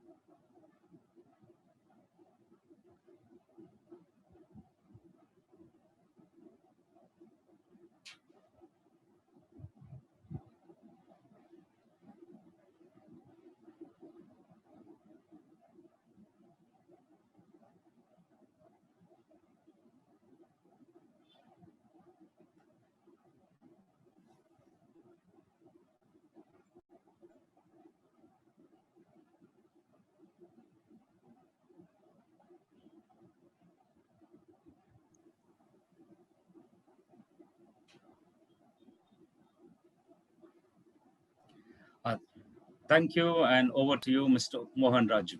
Thank you, Mr. Daniel, for that short introduction about Mr. Arun Subramaniam's masterclass on the persuasion. Okay, so we come over to the last session for the day, and this presentation is to be done by Mr. C.K. Arora. Mr. C.K. Arora is hailing from Delhi, and the topic he has chosen to present today is Laugh All the Way to the Bank. Certainly, I will love to do that. As a keynote speaker and happiness coach, Mr. Arora has transformed the lives and career of more than 5,000 entrepreneurs and senior corporate executives. He is on a mission to make 1 million people laugh all their way back to the bank. By doing so, they will be doing that with their most passionate about. Prior to being a coach, Mr. Arora was the CEO of an e-learning venture, while he was also teaching to MBA students as a visiting professor at his own alma mater, Faculty of Management Studies in Delhi University. Mr. Arora has also served as the Chief Technology Officer in a Fortune 500 oil and natural gas MNC, and prior to that, Mr. Arora was in a global IT industry and in senior management roles and managed customers in Oman, Singapore, Canada, USA, UK, and Australia. So I now call upon Mr. C.K. Arora to deliver this presentation for today. Over Thank to you very Mr. much. Arora. Sorry. Thank you very much, Mr. Mohan Raju, for the nice introduction. Now, everybody, I'm now curious to know how many of you would like to have this last session as the best session in your day, because at the end of the day, you tend to feel tired. So I've tried to make this session as funny, as pleasant, and as happy as possible. So I am never tired. Thank you very much. So, yes, sir. Your facial expression also going so, in a piece there. Thank you very much. So at the outset, I want to thank the top team, top business trainers and TopLeague trainers, and also the contest which is happening, world-class business trainers contest. Now, I want to begin with a story. Are you eager to know what the story I'm telling you? What is the story which changed my life 50 years ago? How many of you are curious? Yeah, all right. Yes, we are. Great, fantastic, good to know. I'm in the right room. So the year was 1970 and I was 10 years old. And one fine morning, my father woke me up very early in the morning and he said, "Son, wake up." I said, "Why so early? Why I'm supposed to wake up so early?" He said, "We are going somewhere." I said, "Okay, where are we going?" And he said, "It's a surprise." Now, as soon as I heard the word surprise, I was excited. And I went to do my morning rituals, and within half an hour, I was ready to walk with my father, because this place was about half an hour from where we lived. So on the way, there was a good bonding between father and son. And we were talking about lots of things which we never talked about. It was a very private moment between the two of us. And it was something that I will never forget. Now, as soon as we reached, the place was a big park. And, the cool breeze was flowing. The aroma of the good flowers around was fantastic. And I see the greenery all around. And the environment was breathing. The environment was breathing with happiness and joy and fun. So I was curious to know what is, because there was a positive vibes which were coming from such a distance. And when I went close, I saw there was a group of people who were standing in a big circle and they were doing laughter. Like this. Please laugh with me. Imagine we are in a big circle.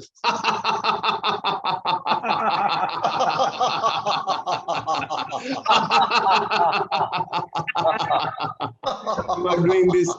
Namaste. Namaste. Namaste, namaste.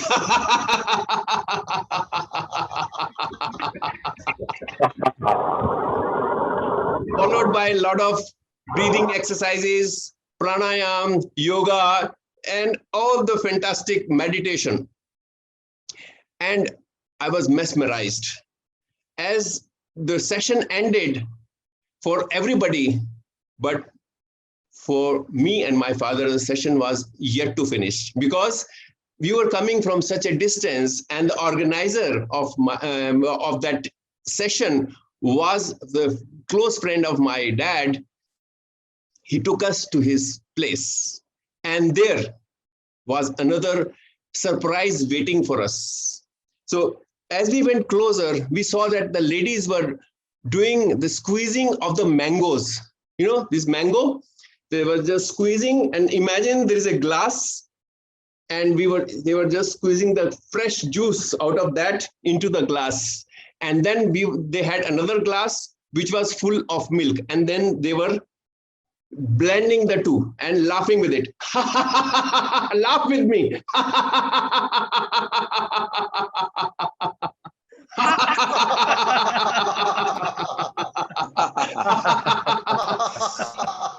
Oh, it's so tasty.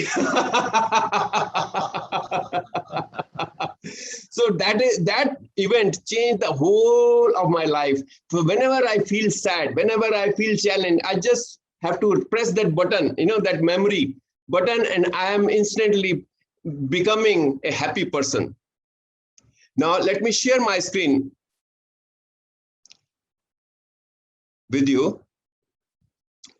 And so welcome to CK's Happiness Institute. I've started this movement of making 1 million people happy by doing whatever they are most passionate about.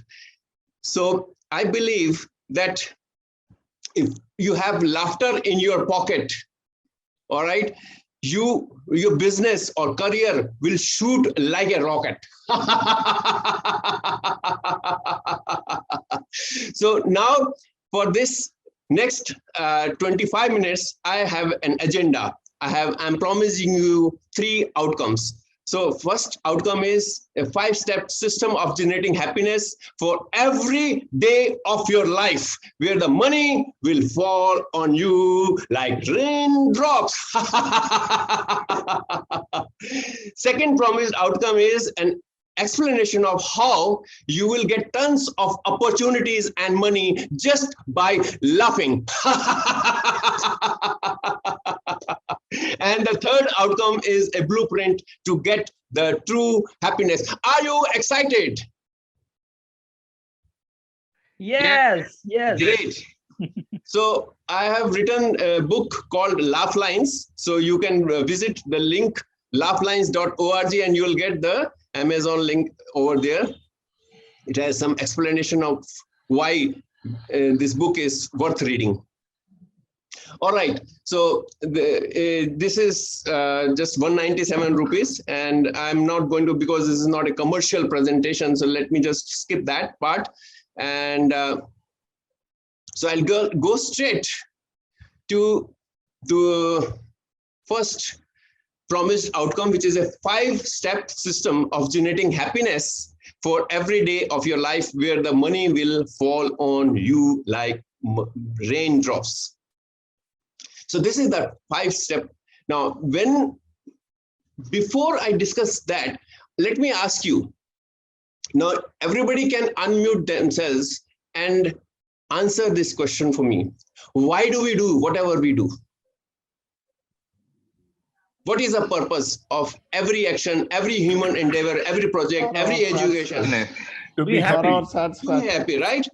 Now, if the end goal of any project, any human endeavor is happiness, what happens is during the journey, we became challenged. We have targets to meet. We have goals to achieve. And in that process, we feel anxious. We feel challenged. We feel sad. We feel directionless sometimes.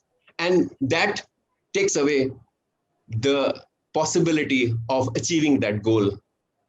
or of happiness. So I propose to everybody, my dear friends, that we must start every project with happiness. All right. And I've already given you the formulas how to start. Because laughter is the first step towards happiness. So when we start with happiness, we will be having a lot of enthusiasm. Do you agree? Do you agree? Yes. Yes. Great. Yes. If you are having enthusiasm, you will be motivated to take action, right? To take action, what will happen? You will have positivity, okay? Because now you are taking action. With the action, you feel that you are fulfilling something, somebody's expectation, my own expectation, or my boss's expectation, or my client's expectation, or my wife's expectation, or my son's expectation, right? So you get the positivity. And when you get the positivity, you get better efficiency. You now become better at whatever you were doing that previous time. Now you are having enthusiasm, you have happiness, you have motivation with you. So you are more efficient. And when you are having better efficiency, guess what is the performance? Will it increase or go down? Definitely. It will increase. double. Thank you. It will double, right? Because we have tools on our side. We have people on our side. We have happiness on our side. We have enthusiasm on our side, positivity on our side. So performance will double or triple. Now, if we have performance is double or triple, what would be the feedback?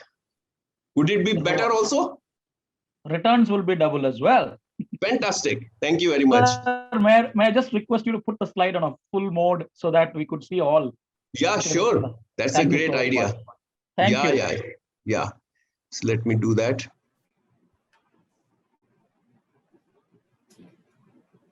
All right. Thank you so much. You're welcome. I'm picking it up from you. Now, if you are having a better feedback from your boss or from your wife or from your children or from your client, you will be in the limelight, right? From yourself as well, yeah. And also from yourself. Correct. And you will be getting recognition, name and fame. Do you agree? Now, if you are getting limelight, recognition and name and fame, it will convert into more money. And how it will be done, I will give you in the next slide. So if you have more money, that will reinforce that we are on the right path. And that will again give you more happiness. So this is the 5-step system of happiness. So I've fulfilled, promised outcome number 1. Have I? Hello, excuse me. Yes. What is IMPSP? What is IMPSP? Yeah, that will come on the next slide. Oh God. Those are the benefits. Sometimes when we don't have much time, I encode that into my first slide itself so that we don't have to spend time on the second slide. So that's my way of time management. Okay, please. Yeah. Please go ahead. Yeah, sure. So second outcome is correlation between laughter and money. So let's discuss about that. So laughter, whether it is fake or real, gives you the same health benefits. How? See, let's do this exercise with me. Everybody, please point your hands towards the camera and breathe in. Hold 1, hold 2, hold 3, and breathe out. Again, breathe in. Hold 1, hold 2, hold 3, and breathe out. Now, this time when we breathe out, we are going to laugh with it. Breathe in, hold 1, hold 2, hold 3, breathe out and laugh with it.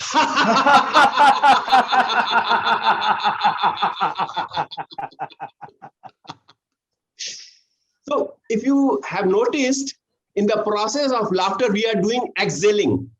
And when we are exhaling, all the carbon dioxide from our lungs, they are pushed out. And automatically we are forced to take the fresh oxygen from the air. All right. In that process, we are charging each and every alveoli in our lungs. Not just the lungs. We are charging each and every cell in our body that makes our body strong, that makes our body corona-free. All right. So it gives you that benefit. It doesn't matter because the physical part is the same. Whether you are laughing at Kapil Sharma's joke or laughing like this, what I'm recommending. All right. So it will boost your immunity, okay? It will enhance your mood. It will do a pain relief. If you are already in pain, for that moment when you are laughing, you will forget about the pain. And it is an excellent stress management tool, okay? And it will increase your efficiency physically as well as emotionally. So that is, my dear friend, the explanation for IMPSP, all right? Which I promised in the last slide. Now, if you laugh every morning for 15 minutes, just as we recommend doing the meditation, your lines on the face become permanent. And these are called the laugh lines. So let's laugh once again.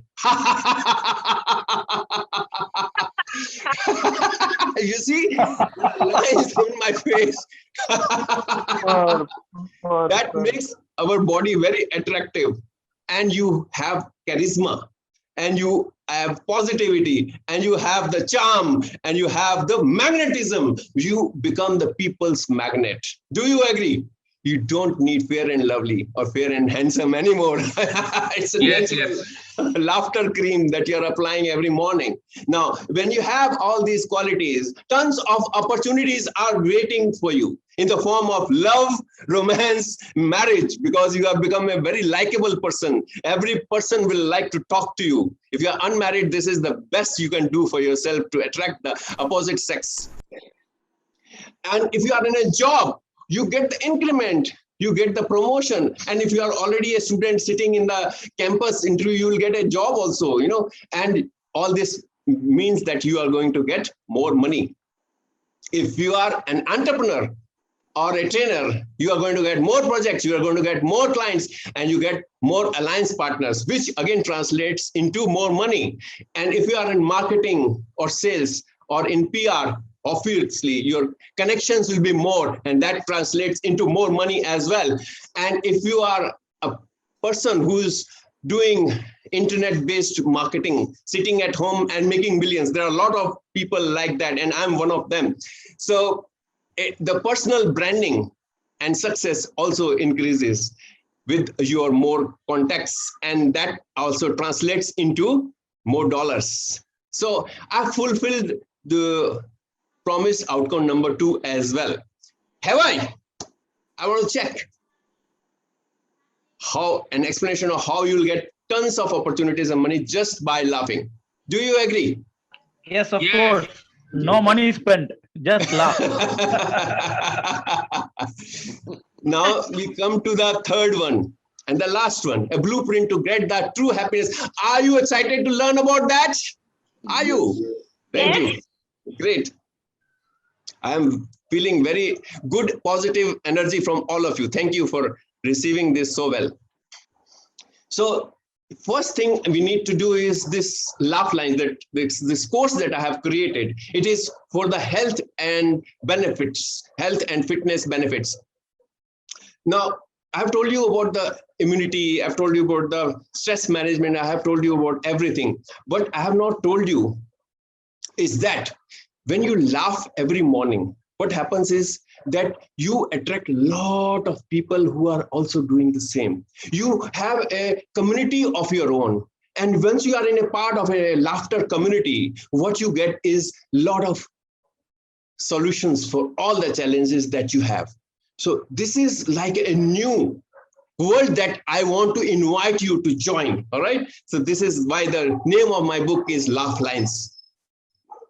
And then the next course after the Laugh Lines is Permanent Happiness. So I have gone and done all the research on what is the psychology behind happiness, what is the psychology behind the mindfulness, what is the psychology behind meditation, gratitude, a lot of things I have done, and I have created a course called permanent happiness. And then next course is financial freedom. Like I was saying in the last slide also, I am a home-based entrepreneur, digital entrepreneur. So how you can create your personal branding to attract the finance. How many of you would like to learn about financial freedom sitting at home without any office or team? Tell me. Any takers? All right. So the next project is the dream project for your lifetime. Once I have done these 3 courses for some people, the next project they want to know is how they can create a mammoth project which will last all their lifeline. Because what happens is when you are doing so many opportunities, your focus is lost. Do you agree? So here in a one-to-one coaching, I educate people about what they can do which will transform their lives. So it's like a one-to-one conversation I have with them. So it defines their purpose of life, defines why they came on this earth.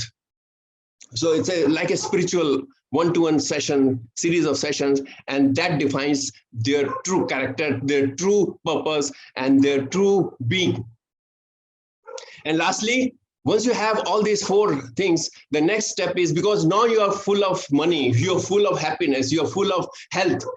So what you want to do? You want to contribute back to the society, which made you rich, which made you happy, which made you strong. Do you agree? So we are here only to help the fellow human beings.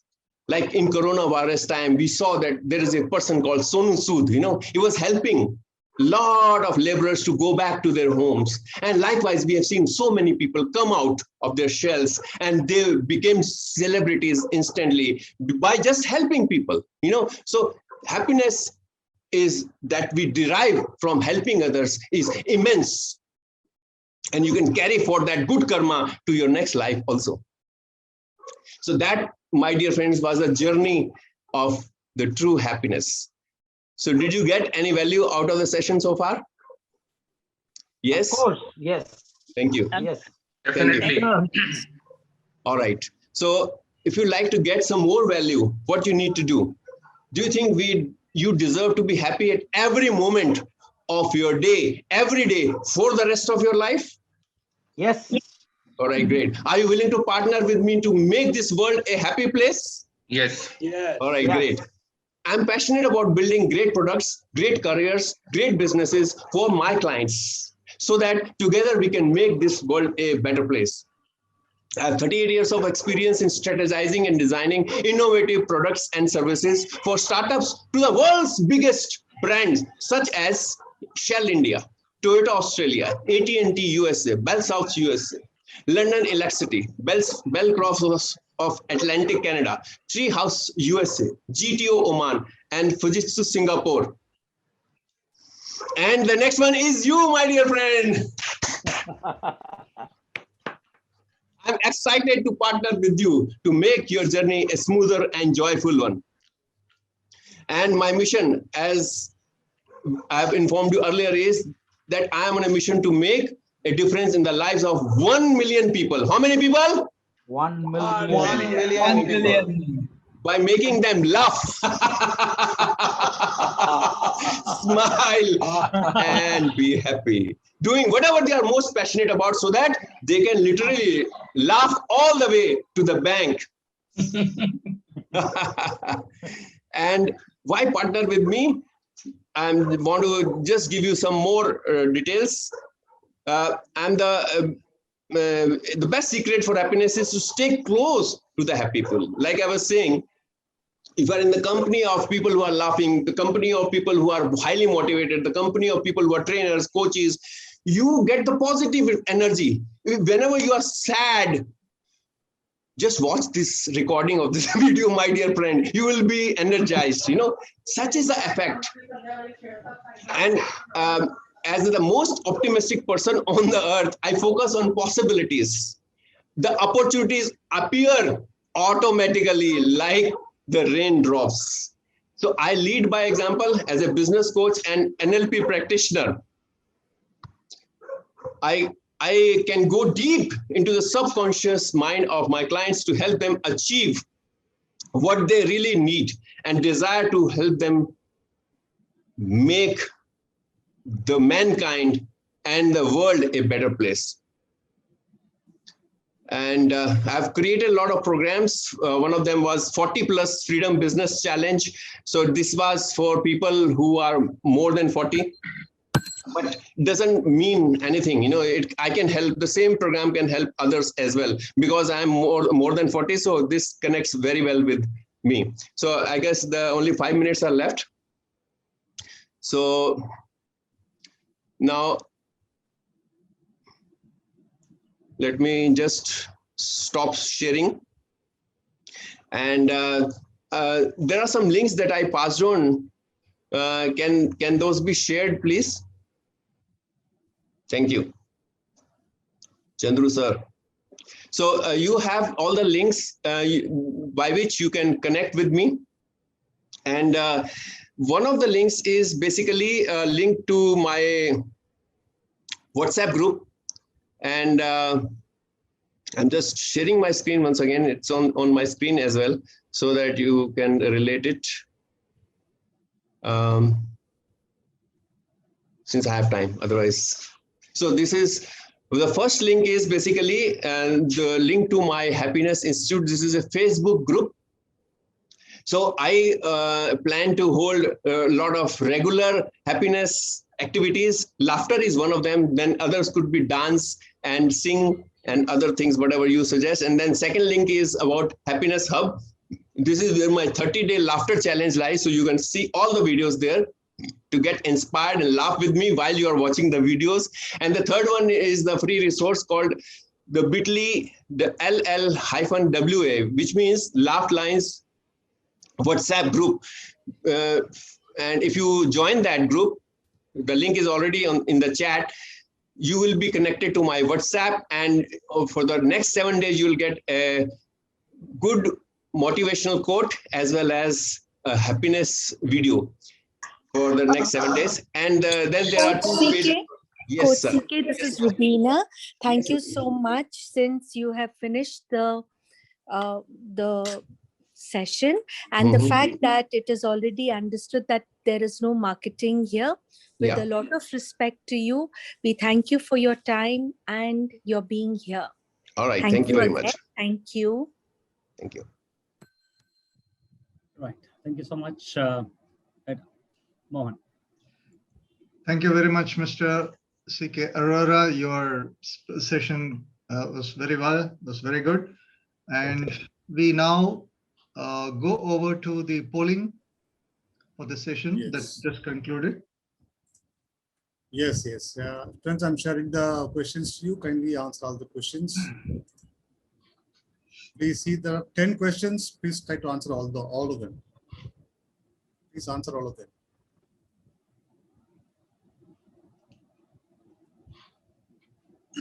You can scroll down if you don't get it, or else there'll be a next button. You can click on next. One of the two.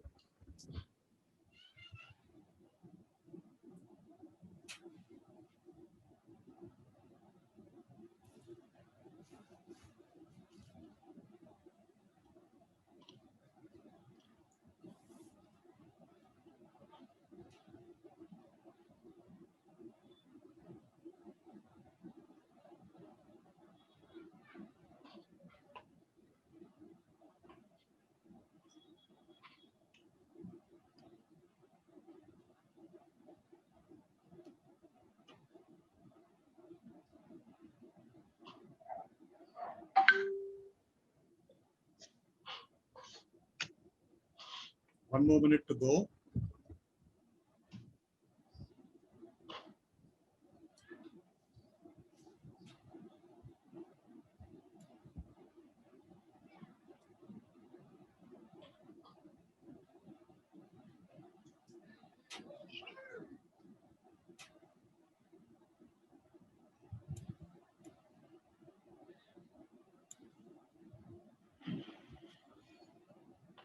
Thirty seconds. Good going.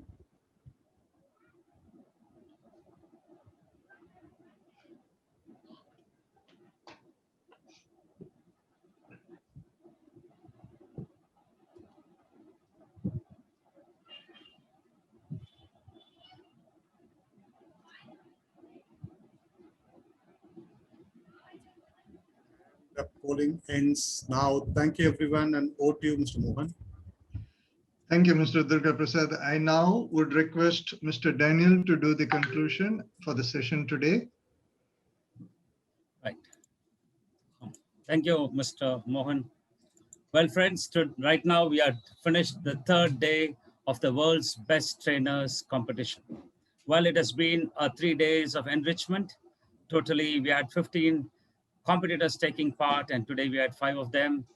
Thank Aniket for sharing secrets of storytelling, Dr. Sangeeta Srikanth for students peer-assisted mentoring, and Subhashri Rangarajulu for building positive thoughts in subconscious mind programming, and Bala Subramanian Swami, Let's Play Live, and Mr. Arora for Laugh All the Way to the Bank. So thank you so much for each one of you. We sincerely thank the audience for being wonderful, supportive, involving, and motivating the speakers. I also like to thank the day leader. In fact, this is a concept that is brought by the participant, where for the 6 days, from Monday to Saturday, we have got day leaders. That means their responsibility is to ensure that the set of 5 participants on that day are ready. And if at all there's somebody dropped out or something, they ensure that somebody comes in to fill. So we have the 5 people, 5 competitors of that day there. So it's a great responsibility people have taken. It's all voluntarily. As we said, this platform is a voluntary platform so that people can come, contribute, grow, and develop. So for this day, on Saturday, the leader is Mr. Chandrasekhar. We thank you for being there and really motivating people. You have kept them together. You also guided them. Keep doing, because you still have got another 4 more Saturdays to go. And each one of the day leaders have got 25 people. And I'm sure each one of us is not competing against each other. We are helping each other to become the world's best. Because here the competition is not about lifting myself up. It's about lifting myself up, and more importantly, in the process, lifting everybody around us up. So therefore, that's the healthy competition that we are looking at over here.